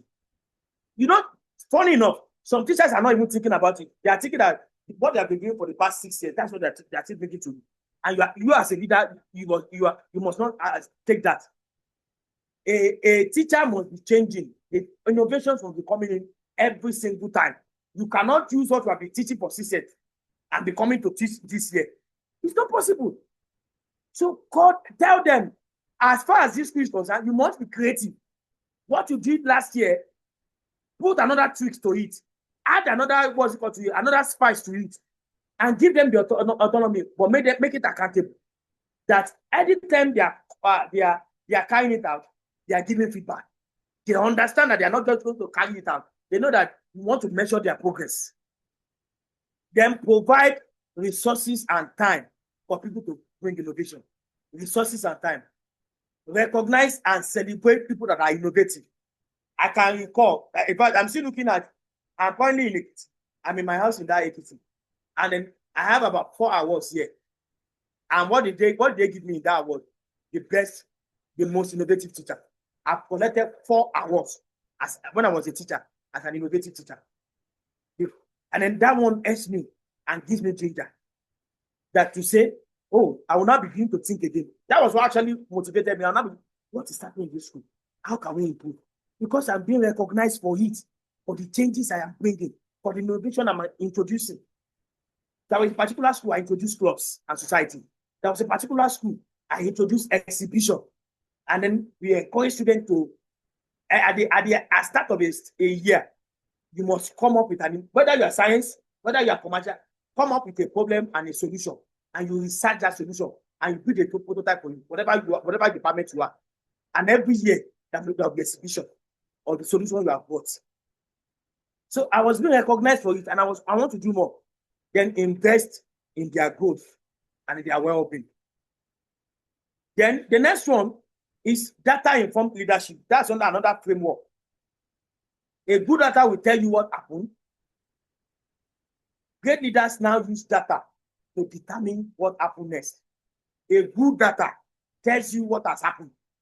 You as a great leader, you use that data to determine what happened next. Then how do you use that? Number one, you identify patterns. Identify patterns. Ask questions. Make bold decisions. Monitor and adapt. And communicate and inspire. And of course, a data leader will use student achievement, attendance and engagement, teaching practices, resource socialization, teaching methodology, and so on to make proper data usage. Then adaptability and change. How do you do that? You embrace change. Don't say this is what I've been doing for the last 25 years. Embrace change. Be flexible. Then learn fast. Empower others. Focus on solution. Build resilience. There's strategic thinking. I usually challenge leaders to this. One of your core, what's it called, as a leader, is strategy. You are the master. You are the chief strategist. Number one, you are the chief learning architect. Number two, you are the chief strategist of your school as a leader. That means that, of course, everybody will be bringing strategies and the like. You must sit down and say, I usually call it strategic thinking. Take out 1 hour every week to think strategically. Think about strategies. Think about strategies. I call it strategic thinking, and I do it every 1 hour, at least once in a week. You see the big pictures, you set clear priorities, you plan for impact, you align and empower, you measure and review, and you adapt and improve. Now, what goes on in the mindset of an innovative leader? An innovative leader is curious. Ask questions every day. Why is this? Why is our finance like this? Why is the project? Why are we not doing projects? Why is our branding like this? Why is our communication like this? Why is our engagement rate as this? When are we going to make it better? Ask questions. Ask questions every day. That should be a habit for leaders. It is questions that brings answers. When questions are not asked, answers cannot generate. Ask questions. Look for opportunities in challenges. An innovative leader does not see challenges. They see opportunities. If you are the kind of person that frets, it has happened again, what are we going to do? How can we turn it? When students fail, how can we turn it around? That should be the question you should be asking. That should be the opportunity you should see. Then listen deeply in situations where there are challenges. Ask for opinions and listen deeply. Take samples, take perspective from the parents, from the students, from your core management team, from your teachers, from your board, from even your colleagues that are in other schools. Take perspectives. In fact, there was a time I asked a particular leader, how many school leaders do you have in your contact that you have built relationship with? I realized that the person does not even have. And you are working in isolation in this 21st century. Can you solve every of the problem finish? No. Take perspectives. 5, 6, 7 perspectives from parents, from students, from teachers, from core leadership management team, from board, from your from mentors. Take perspectives. Make it an habit. That is where your innovation comes from. When you are taking different perspectives, they give you different balance to things. Then invest in learning and development. That's the mindset of a leader. They invest in learning. Encourage experimentation. It is not every time you are going to be sure about a particular thing. Not every time. Of course, you are going to use data to give you the best priorities. Because you might have about 4 or 5 options. Use data to bring the best 2 or 3 options. Then experiment. Sometimes you need to experiment to see what works and what does not work. Then celebrate progress. An innovative leader will celebrate if there is an innovation and it's working. And even if it is little, you are celebrating the small wins. So I'll be sharing this with you in the group, since you say you did not see. Now there are innovation barriers. There are innovation barriers. The mindset, the culture and collaboration, the teacher empowerment and development, data and decision, resources and infrastructure, parent and community engagement. Those who serve as a barrier for innovation. So you are going to provide me a feedback. I'm going to send it to the platform. You provide me a feedback with it. And then again, another work you are going to do is to now develop a 30-day action plan. A 30-day action plan. I need this to be done by everybody. A 30-day action plan. You are going to revisit your vision, you assess your school, you focus on data, you engage your team, you learn and plan. I want to see that done in your 30 days plan. So what are the reflections? You are going to list for me. I want us to practice that. I want us to practice that now as part of a reflection that we want to do. We are going to list for me what you want to stop, what you want to start, and what you want to continue. What you want to stop, what you want to start, and what you want to continue.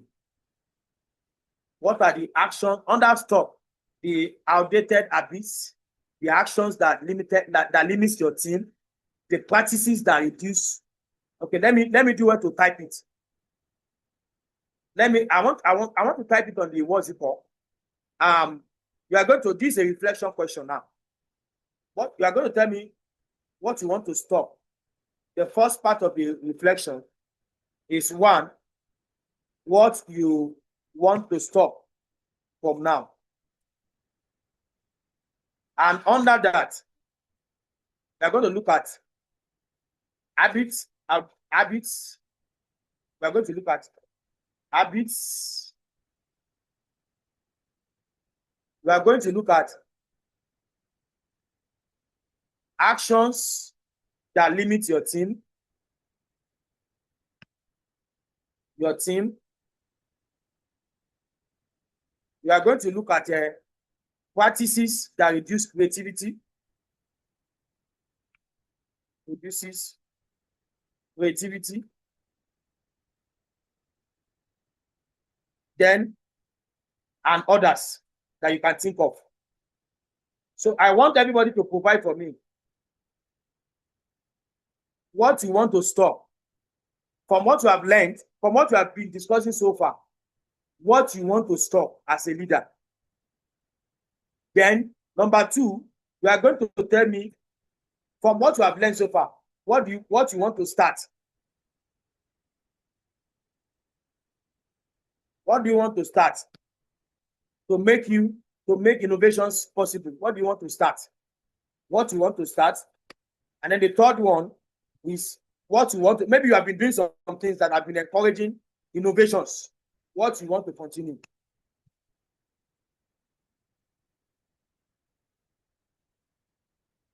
So I want us to have like 3 minutes. We are rounding up in the next 9 minutes. We have just 9 minutes left. We are wrapping up in the next 9 minutes. What you want to stop, what you want to start, and what you want to continue. What you want to stop, what you want to start, and what you want to continue. Can I get the feedback? Are we working on it? Let me know.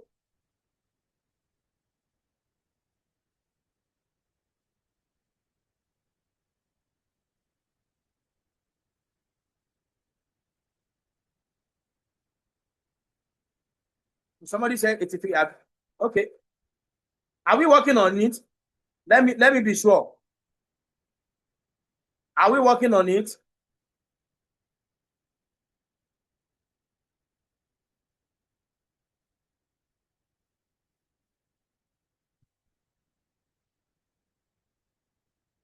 Are we working on it?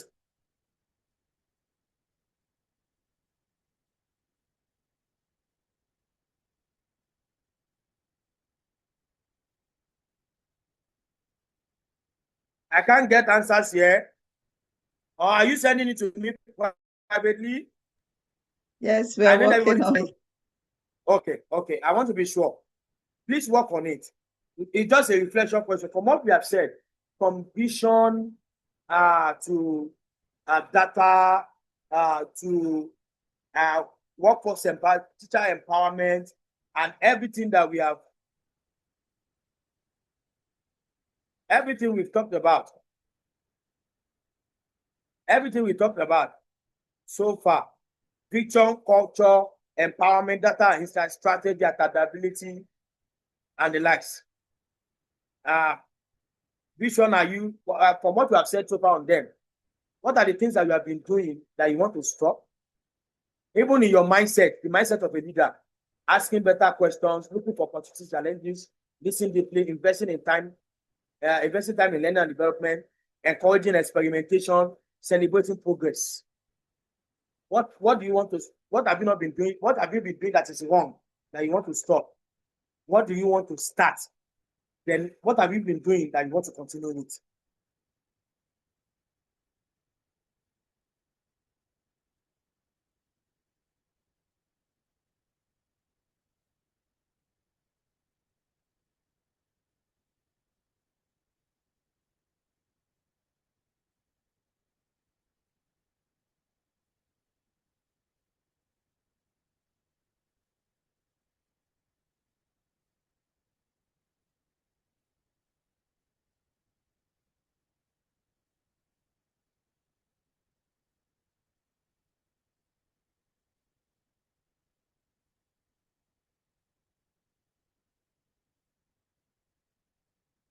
If somebody wants to talk, okay, please raise up your hand. You want to talk, Mr. Shitu? Just continue to talk. Let me hear you. Good evening, sir. Yes. I don't know if it's possible based on the reflection. Can we just send it to you personally on WhatsApp instead of just typing it here to delay time? Why not let's just send it to you personally on WhatsApp? Yes, but I want to get. I got it, but I want to get some few feedbacks here. Not maybe if you have one or two, or I can even. Okay, somebody was saying it needs a deep reflection. Okay, now I've gotten your feedback. Okay, I'll give you time to send it. But one of the things I want to do, okay, let's encourage one or two persons from what you've learned so far.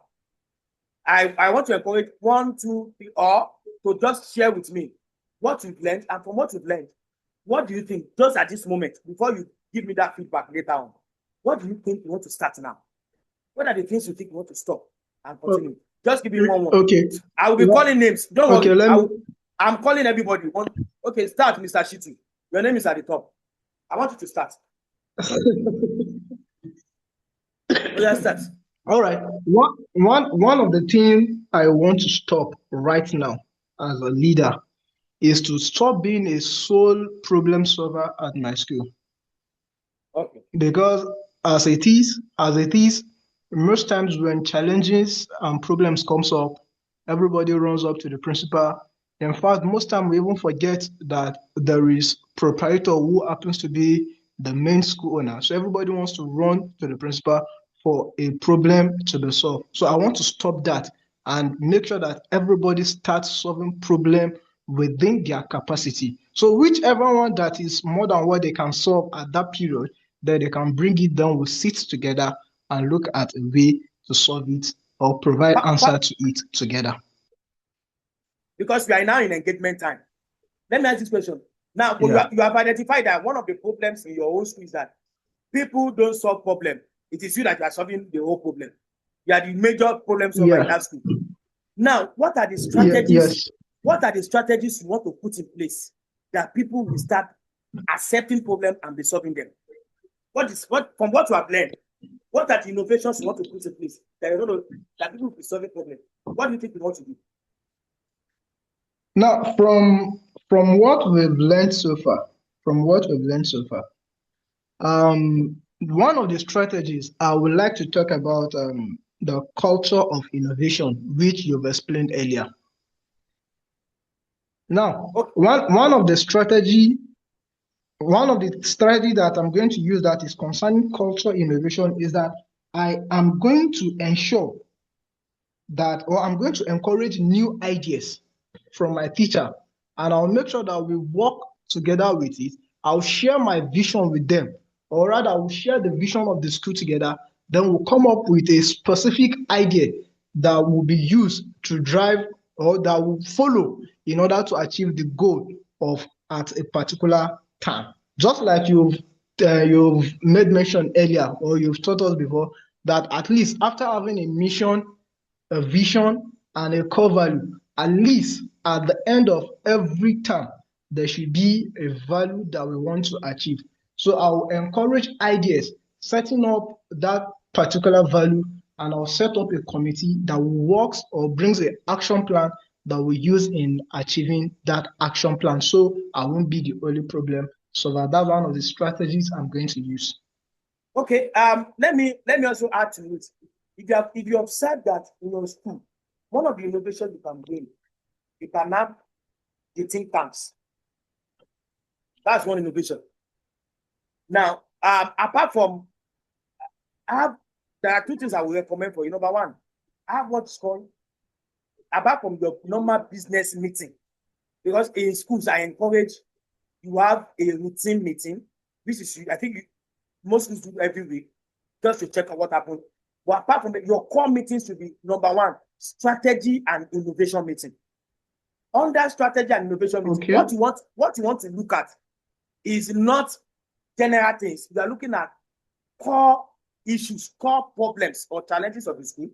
It's in three ways. We are looking at core challenges in the school, and the idea of that meeting is to think so that everybody think, and then people are given responsibility to now provide solution. Everybody is providing solution at the same time, but some people are not given responsibility to now carry out the solution. So you have the number two thing you have to do in a strategy and innovation meeting, apart from an challenge, you look at, I gave you a sample, I gave you a document already. The core areas of your school. What are the things that are old? What are the things that are new? What do you want to bring in that area? In the area of technology, what are the new things you want to bring in? In the area of programs, what are the new things you want to bring in? That's number two. Number three, what you want to do in that meeting. But what brought that time, some people that made research, is called research discussion, where you identify your competitions. What are your competitors doing? So everybody is coming to present. You give, okay, these are schools that are doing better than us. These schools, and it has to be everybody. These schools that are doing better than us, what are they doing that is different? So each persons are presenting, oh, I made a research about this school. These are what they are doing better than us. And then everybody is inferring, what can we localize in our own school? So your strategy and innovation meeting talks about what your competitive advantage that you can have, talks about the problems, and talks about the new things you want to introduce. And when you are having that meeting, you are pairing people up. Collaboration. So and so, you are sitting together. You are going to focus on this. You can give them about 20 to 30 minutes or 10 minutes. Think about solutions, and everybody is coming together. In fact, you can even do it such a way that for a particular problem, group them into 4 or 5, as the case may be. Let them think of different solutions in their group, and let each group present and tell the group why their own solution is the best. And at the end, everybody has agreed to a consensus. You will observe that by the time they reach a consensus of this is the innovation we are bringing in, people own it because they are the one that provide it. I hope you get. So yes, I'm with you, sir. Okay, so these are ways by which you can encourage innovation. And I've also told you that don't let it be your staff alone, even your students. Your governance must have student structure. You must have student leaders. Even if it's a primary school, your primary schools can start. Don't build them to be problems identifier and not solution providers. That's where our education system even starts from. Everybody no problem, but nobody can build solution. If you ask many people, Nigeria doesn't have light, Nigeria doesn't have this, even the students even know, but nobody is providing solution.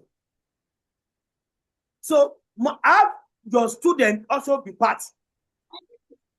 Have a solution box. Let them identify the problems and drop it. They don't need to put their names. Let them have leaders that are also identifying problems within the student and they are presenting it with the solution. They should not present problem alone. That was what I corrected the school now for.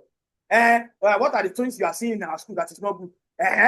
So after that, you don't have any solution to it. No, don't train students like that. Train them that if you identify a problem, you must be able to think of solution. Train them like that. Let your student and meet with your student leaders too. This is okay. What do you see? What are the solutions you can? From there, they understand that they can talk. They understand that when there is problem, they can get their view. They can provide solution. Some of them will be short. They have better solutions than you. You'll be shocked. So, and at the same point, your student, what's it called? Your teachers, your management team, your board, your parents, your speech leaders, bring them on. What are the what's it called? Let have perspectives and let people know that things are changed. All of us are all problem solvers together. We identify problem, we solve it, not only you. I hope that is clear. That is very clear, sir. Okay. Now let me take one or two more persons. Who wants to talk? Let me give. If you want to talk about, just share with us. You are willing to share. If you are willing to share what you want to start, or what you want to continue. You can share any one of them. Who is willing to share with us? Who is willing to share with us? Or should I continue to call my name? To call names that have been called? Should I call names? Who is willing to share with us? Okay, I think I will call names. Okay, Mr. Zacchaeus wants to talk. Okay, Mr. Zacchaeus. Let me hear you. And then Temi too. I have not heard from you at all today. Mr. Zacchaeus, you wanted to talk? Okay. Well, there's something I really wish I'm able to stop in my school. Okay. I don't have an absolute authority over that. Now, my teachers are still using handwritten notes. We are not technology wise, as in we inclined, as in the presentation of our instructions. We are not using technology in class. So I really want to stop that in the preparation of our notes, it has an element of e-notes. It has an element of audiovisual. So, all those stuff. And, that depends seriously on the owner of the school. Okay. But then I have made up my mind to at least to talk about it, to meet the owner of the school and talk about it and talk about the solution. I mean, how we can work around it to ensure that we provide all the materials that is needed to effect that. Okay. Thank you. Thank you so much for that feedback. That's innovation we are talking. Identifying issues and solving them. That's what I'm happy that all of us are now thinking of areas. I think I have dropped two. I dropped 2 samples with you. I dropped 2 samples. I dropped rating sample and I dropped innovation sample. So go and check. Everybody go and check that list about 14 was it called, and look at areas you want to innovate. But to answer Mr. Zacchaeus, one of the things to do, when I was doing my own time, I was not even a principal. I was a vice principal academics. I spoke with the principal then, and we got to the conclusion that this is what we want to do. That innovation, we must innovate in terms of use of technology, in terms of instructions. So we agreed that number one, we had a discussion with the what's it called, because but you are going like you have to have like a pitch deck, a pitch discussion for her to see. She was a woman, like she's a woman rather. So for her to see the need why we have to, and then fortunately then we started hearing from there that why it was going to change to that was about 3 or 4 years ago. Before I left classroom about 2 years ago now. So I left school environment 2 years ago. So we heard that we now said we have to prepare for this thing.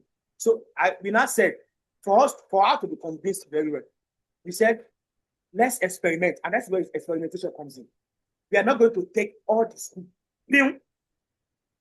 Let's start with a particular set of the school. Then from there, and it worked. So we said for the use of, we are going to train. We highlighted our what's it called, the need why we had a PTA discussion then.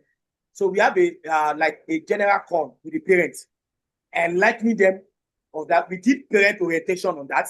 Those are the core strategies because the parent was carried along. We had student orientation. we finished that. Of course, the board were notified. When the proprietors agreed, the board were notified. We got the go-ahead. So we started with the parents, student orientation. Then after that, we came back to the management. We sat down. Let's draft out the strategic goals that by the end of first term, this is where we should have been.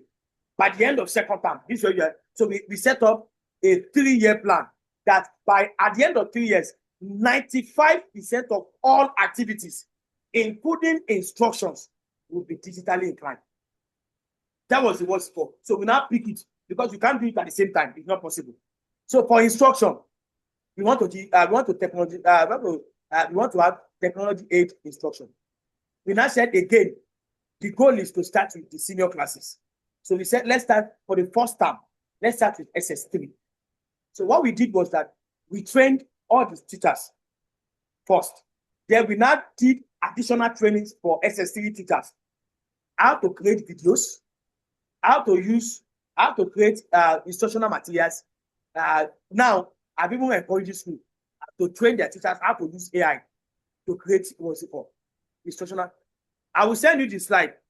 The slide that you see down on the what's it called, as beautiful as it is, was created using AI. All true. I use AI for all the slides. If I want to do a classroom instruction, I will so make it so beautiful that even you as a student will be glued. So we train them on how to create videos, how to create slides, how to assess using digital what's it called, how to use Empathico to connect classes from here in Nigeria to abroad, to Kenya, everywhere. We did all the trainings. And then we said, SSC teachers, the instructions are clear. Of course, they were in the meeting. They also gave their own ideas. We call them a meeting. They gave their own ideas. So now said, so as the teachers, in fact, it was not in my plan. It was a teacher that suggested that they don't have to be lazy or true. Somebody suggested that, okay, let's have e-notes for the SS3 students because they're preparing. So, and then what we asked ourselves question, what will we require them? Because we don't want them to use phone. We wrote to the parents that they were going to need either a tab that is configured or a laptop. We started with that. Later on, some parents said, what if we cannot afford it, and the likes? We said about 80%, the feedback we got, 80% said some of their students have laptop already. We brought an expert to reconfigure each of the laptops to be academic purposes only. Because the fear, when we met with the parents, because when you're introducing innovations, everybody must be carried along. The fear was that when they start using laptop, when they begin to do this, we said to mitigate that, we picked an expert.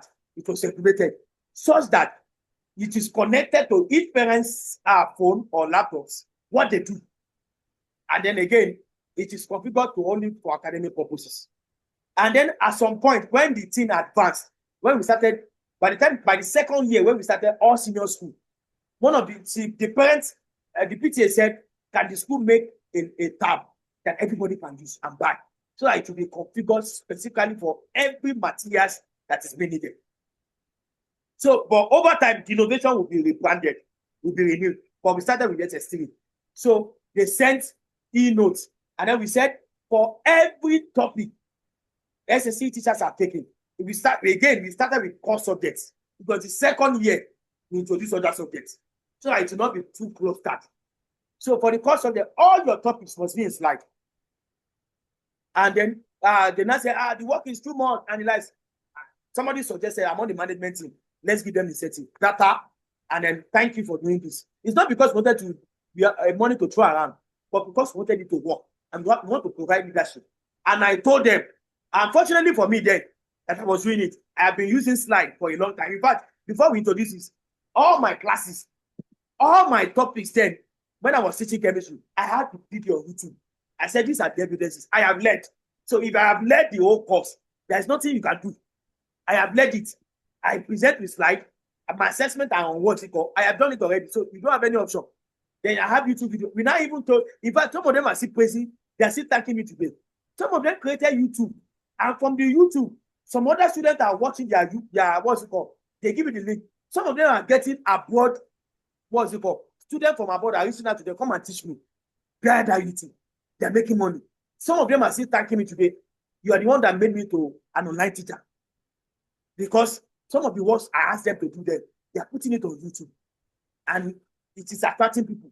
And they are getting extra lessons online. So those are the methods. We started with the SS3 again. A teacher goes to class. I told them, design your own method. But we want you to do both. We want you to do blended learning. When they have system, by the time we second year, each of the students in the SS3, they have system. We have a school Wi-Fi. They connect. So it's a blended learning. You can give them an assessment directly. Send the link on their platform. They do it directly while you are still in the class. So it was blended, both inside and outside. So they were blending the learning. So SSC student, there was e-notes, the teacher presents with slides, the student summarizes everything, and the teacher assesses it. It's part of the assessment. So you know that you have to listen. And one of the rules is you must read before the class. So with that, the whole thing transformed. Later on, it was the teachers of other, parents of other, what's it called? Are you not going to start what you start with SST with our own children? We now say we are doing it in face. Before we know it, SS2 are coming. By SS3, we have done e-notes completely. Once you get to a senior school, but for GSS class, they are still using blended learning with their tabs and that, but they are still writing notes. Because their notes are still short, and we still want them to maintain that at the junior level. But for senior, that was what we maintain. So you can do that, but ensure that you carry everybody along. You speak with your proprietors first, and then start it up. I hope that is clear. I hope I've been able to mention a few things on that. Very clear. Thank you very much. But I have a question. Okay. When we talk about using technology in instruction in the class, the owners of schools look at it as heavy expensive on their side. So is there any way to make it easy?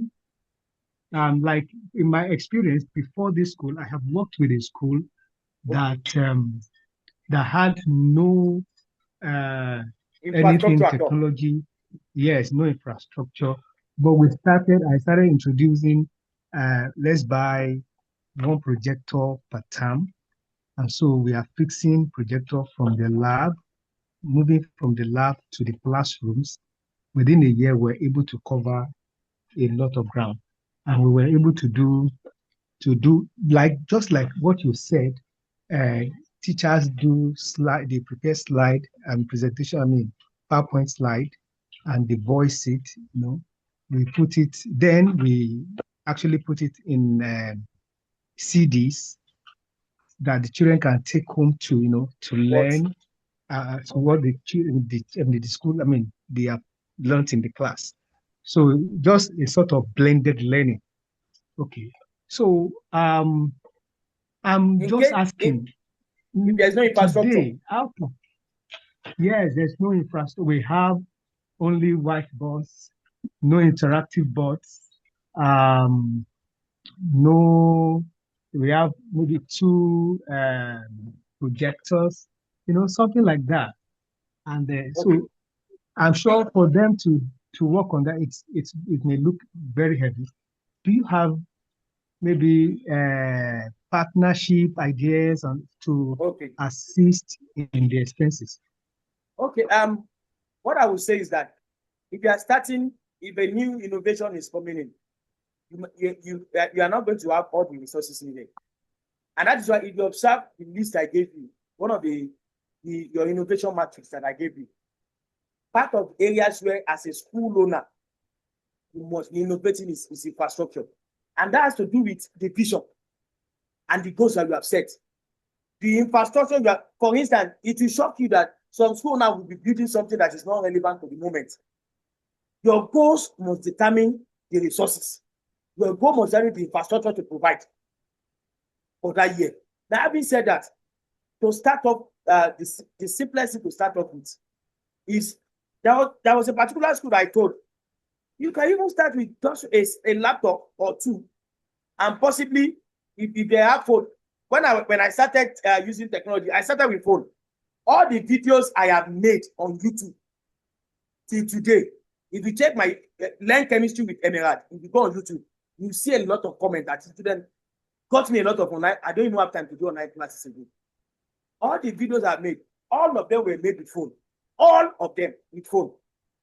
All of them. So to start off with, your school owner can start with that, and the interesting part is projectors can be sold. They now have about 65,000 naira projector to start with. A projector and a system can start. Then you can teach your teachers to make slide with phone. They can make slide with phone. They can make videos with phone. They can do assessment with phone. They can do virtually anything tech with phone. But for the sake of the general class, you can create a place called the learning lab. You can call it a learning lab. And in that learning lab, and that's why I said you must segment it. Don't start your innovation for every part of the school. You can start with SS3. So when they and then in that case, since what's it called, you can bring them. It may not be for all the subject, core subject, and it may not be for all the topics to start with because the resources are limited. So if they start with that lab, they provide maybe one projector and one laptop, and the teacher is also using their phone. They have been taught to use their phone to create what's it called. And when they come, they put it on the system and they take the student to the lab. In fact, one of the things I did then, I remember, was that I said, since the resources were limited then, I created a lab. And I said, each particular teacher, tell your HOD which one we are coming to do presentation on. Especially for subjects, for topics that are difficult, we must present the slide because we must appeal to all learners. So I told the HODs, identify topics that are what's it called. So each teachers of the course subject, they just pick topics that are a bit lengthy and difficult. So those were the ones they are coming to the lab, the learning lab to do.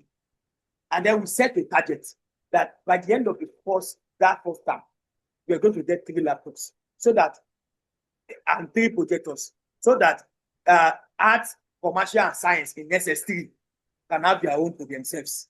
Then any teacher that comes in would have sent it to the central laptop by the time you just project. Then from there, they started, so they created a because that year, because we have about that year, we have 3 major innovations we wanted to do. Innovation in academic programs, innovation in partnership, innovation in technology. Those were the 3 what's it called. We said any other thing, we are not focusing on them. We want to focus on those things that year. So we set up a committee for programs. This is how our academic and non-academic programs should look like. They did the research with Finland schools. They did interview with some owners in Finland, in Azerbaijan, and everything. So we have a committee on technology. We have a committee on partnerships. Then we identify various partnerships. Then you can also, in partnership, you can also partner with laptops companies. We can make research, make up with laptop companies. Okay, let's sign a partnership deal. We are going to pay you 50,000 or 100,000 per month, and then we are going to get 2 or 1 laptop per month. I'm just saying, depending on the partnership, you can partner with HP. You can partner with there are companies that are selling tech products that you can partner with. You can just say, then under the partnership that we did that day, I think we partnered with Microsoft then. So they were doing one Microsoft program in the school. So we are just announcing so school are partnered with Microsoft. Everybody was just so because we said at the end of this whole year, the partnership committee must ensure that the school are partnered with at least 4 major organizations on core areas. So those are there in the technology. We now did a budget to move us from year to year. This is what we got. But let's start moving gradually. SS3, let's have a learning lab. After a month, let's have 3 laptops and 3 projectors. After that, let's have this, and we started introducing. Then later on, when the school was buoyant, I think after a year, they now said they were going to give then we also agreed that some certain percentage of the teacher's salary was going to be going to laptops. so that the school will have for themselves, the teacher will also work for themselves. And all the teachers are good because we told them that it will help them. Because as you are even creating content, you can also be getting students online. I told them then. So everybody agreed. And I said that we agree with the school. You pay 70%, the school at 30%. The owner of the school was ready that at least I'll be able to save. Let's say the laptop is 100,000, you pay 70,000, I'll give you 30,000. I can tell you after 3 years, every single staff own a laptop. Every. So it's going to be gradual. It's not going to be something you are going to watch, but it's going to be well stated, well planned. I don't know if I've answered your question. Have I been able to answer your question? Have I been able to answer your question? Okay. As we round up, the session is getting longer. As we round up, this is my closing thought. Innovative leadership is seeing the need. Innovative leadership, you see the need, you understood the vision, and you align the need with the vision. You build a culture. You use data to make decisions on what innovations to bring. And you ensure that everybody embraces change. You thought it out strategically. You transform mindset so that you can be on the same level. Then you begin to take action. So innovative leadership is having a clear vision, an empowering culture, a smart use of data, the courage to adapt, the ability to think strategically, and the commitment to grow people and impact lives. So what are the next thing you are going to do for me? The next thing you are going to do for me, I have given you the rating. You are going to rate yourself. Send me the answer. I have given you the innovation matrix book. You are going to look at areas of innovation, what is currently on, and what you want to innovate in the 14 core areas. You are going to look at your 30-day action plan. You are going to work for me. That's 3. You are going to work for me your reflection. What's it called? Making for this particular topic. And then the next thing, after those 4, those are the things you are going to submit for me. After those ones, start with one action per time. Start with one innovation per time. Inspire your team. Go back and sit down and say how you're going to inspire your team. Track your progress and celebrate small wins. Stay committed, consistent, and innovative. So your leadership can transform a school. Your vision can change the community. Your impact can shape a nation. Be the leader your school needs. Be the leader your country needs. Be the leader the future remember. So the future of our schools depends on the leadership we choose today.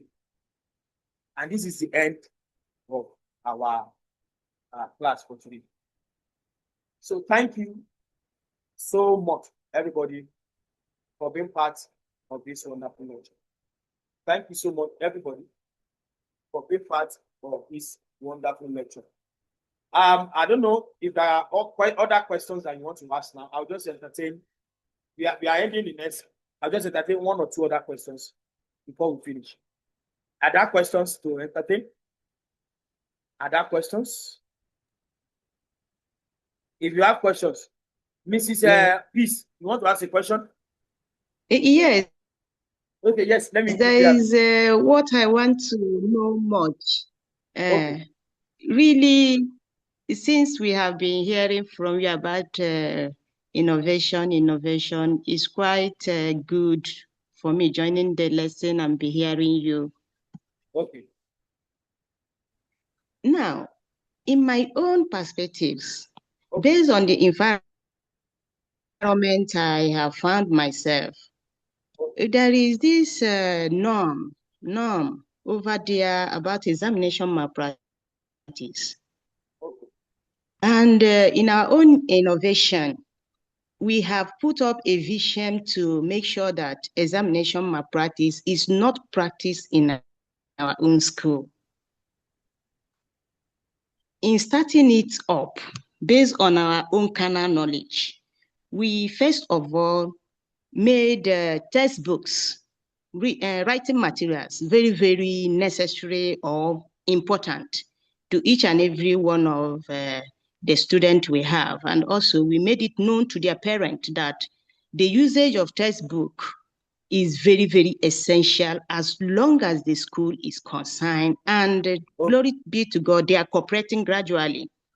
Now, our first stop should be, how can we, at least for an extent, eliminate this norm of examination malpractice within that environment? Are you with me? Yes, I'm with you. I'm with Hello? you. I'm with you. I'm with you. Okay, thank you. The first step we want to do is to eliminate examination malpractice to some extent. We know we can't eradicate it all at a given time.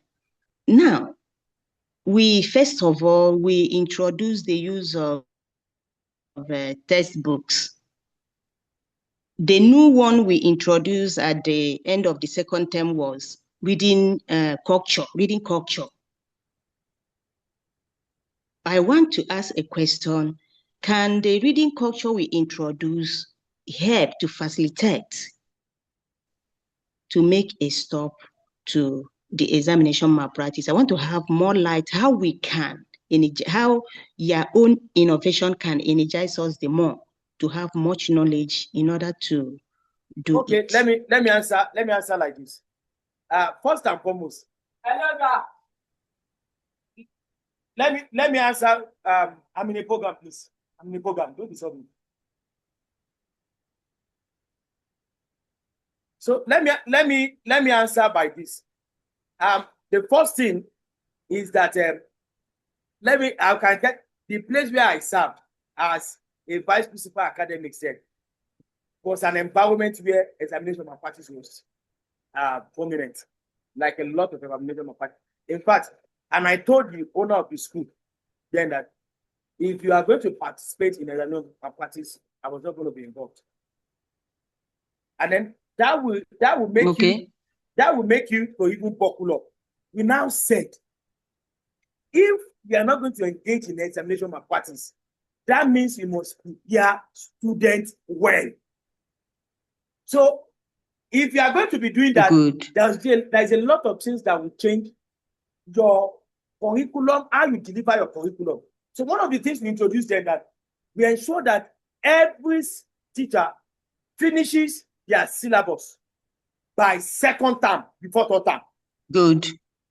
So that the whole of the third term, when the exam, like a month or two before exam starts, what they are doing is exam, past questions, revision, exam, past question. In fact, as at GSS2, what we did by GSS3, middle of second term of GSS3, they would have finished GSS3 syllabus. So what we do is that if the was let's say 5 topics, for instance, we added 1 or 2 to make it 7 topics that you're going to cover. Then we also understand that topics are wide. We don't want teachers to only cover curriculum. You have to be careful because at that point, the pitfall is that teacher will not be struggling. Let me quickly finish this. Instead of driving instruction, they will not. Their major aim is to finish the syllabus. So what we did was to introduce how to teach them how instructions can be given. That was when we introduced technology. And we said that, for instance, practically, if you are dealing with an SS3 student, you do not expect to finish syllabus when all they do is to write notes on the board all the time. You can't finish. The teacher is not a magician. Okay. For instance, I taught chemistry, and as a chemistry expert, I understand that if you are teaching some particular topic, even in the curriculum, they said the topic should be 1 or 2 weeks. There are some topics in chemistry you have to break it down into first 2 weeks, second 2 weeks. You have to. So in that case, as an expert in that was, I cannot finish that kind of syllabus in that, and then I still want to cover so that I can meet up. If the school is not careful, all what the teachers will be doing is to finish syllabus. They won't lead instruction. So in that case, we change the methodologies and we introduce technology. Because we understand that to meet up to cover the scheme and the syllabus, to prepare them well, they must have at least 1 to 2 months to do revisions, do a lot of questions and the likes. Apart from that, we also introduce that every single time you do a topic, you must assess them based on exam they are preparing for. So you cannot, when I was vice principal, when I would check your assessment, there you were. Your assessment, your classwork. If we gave instruction, your assessment was the WAEC, NECO, JAM, and whatever exam you are doing in your school based. Don't think of it what's for people. It must be based. Why? Because you are preparing for exam. And additionally, we now provided options because we believe that the way the curriculum is making students to just learn, rehabilitate, and come and down. So the way we split our assessment then, one focus on the exam they were preparing, one focus on the future they are preparing for. So what we did was that the assessment is always in 2 forms. The one that is preparing them for exam and the one that is preparing. And in the future, we now come up with case studies. So we bring up case studies, we bring up illustrations. So in your theory, you are going to meet up with 2 sections. One that is preparing you for WAEC and one that is preparing you for life skill, for life. So that was how our assessment was structured. So that we did not miss out on WAEC, because the end point is that they are preparing for external exams. They don't miss out. And at the same time, they don't miss out on life. Because part of the problem we have now is that we are only preparing students for exams alone, which is not good. So it must be balanced. So what we now did again was that we ensured that they use technology. Like I said, we introduced slides and the likes. So the slides is always given in a document. So it is sent to you. I ensure that teachers send the slides and the words for the next term when they are leaving. So we encourage all the parents to ensure that their students interact with the materials for the next term. So what we did, we did an holiday, we did an holiday timetable for them, because I don't believe in you disturbing students to be reading all through the day. No, they must learn skill, they must do research, there is a lot of, so we design holiday was for. But part of this is that out of 24 hours, you must use 2 hours for academic work. That was the design we did for holiday. So for the academic work, they send the slide, everything you're going to need for the next time, they send it. So you interact with it over time. So we now ask teachers to do either project-based learning, flipped classroom methodology, collaborative learning. So everybody now sit down again. We now adopt 3 to 4 methodology for some subject, and then we adopt some other methodology for other subjects. So we have to look at it together. That, okay, for courses like for pure sciences, let's focus on flipped classroom methodology plus blended learning plus project-based learning. So for mathematics, we did more collaborative learning with them. Why? Because we use flip, but it was not much, because we felt that it's a subject you have to do it inside the class. So they collaborate, they work together to solve a problem, and they come up with a solution. So we change our teaching methods. We use technology. We give them instruction ahead of the time so that they interact with materials. And then our assessment also change. So there is a lot for you to put in place to achieve that. It's an holistic system change, not a single time thing. You can't say, okay, I don't want my children to participate in my practice, and you only focus on one. You will achieve the best results. It must be an holistic change. But so that those are the 4 major things. But you can reach out to me more, so you can have it more. Okay. You can reach out so we can have a call on it. So I don't know if I've been able to answer part of your questions. You did it well. You did it. Okay, okay, thank you so much. Well, we have to go now. We spent almost, we are going to 3 hours really now. well. Again, I want to have more light on. Okay, I can interact with you personally. Yes, you can send me a DM. Thank you. Okay, so thank you so much, everybody, for joining. It's been a wonderful time with you all. I enjoyed every session with you. I'm really blessed to have all of you. And I hope that you have learned 1 or 2 things that you're going to be implementing in your school. And then I want innovations. I want to get feedback from you. These are innovation and planning. These are what I want to do. I want us to be innovative. And I believe this will really serve. Thank you so much for joining, everybody. I really appreciate you. We are going to end the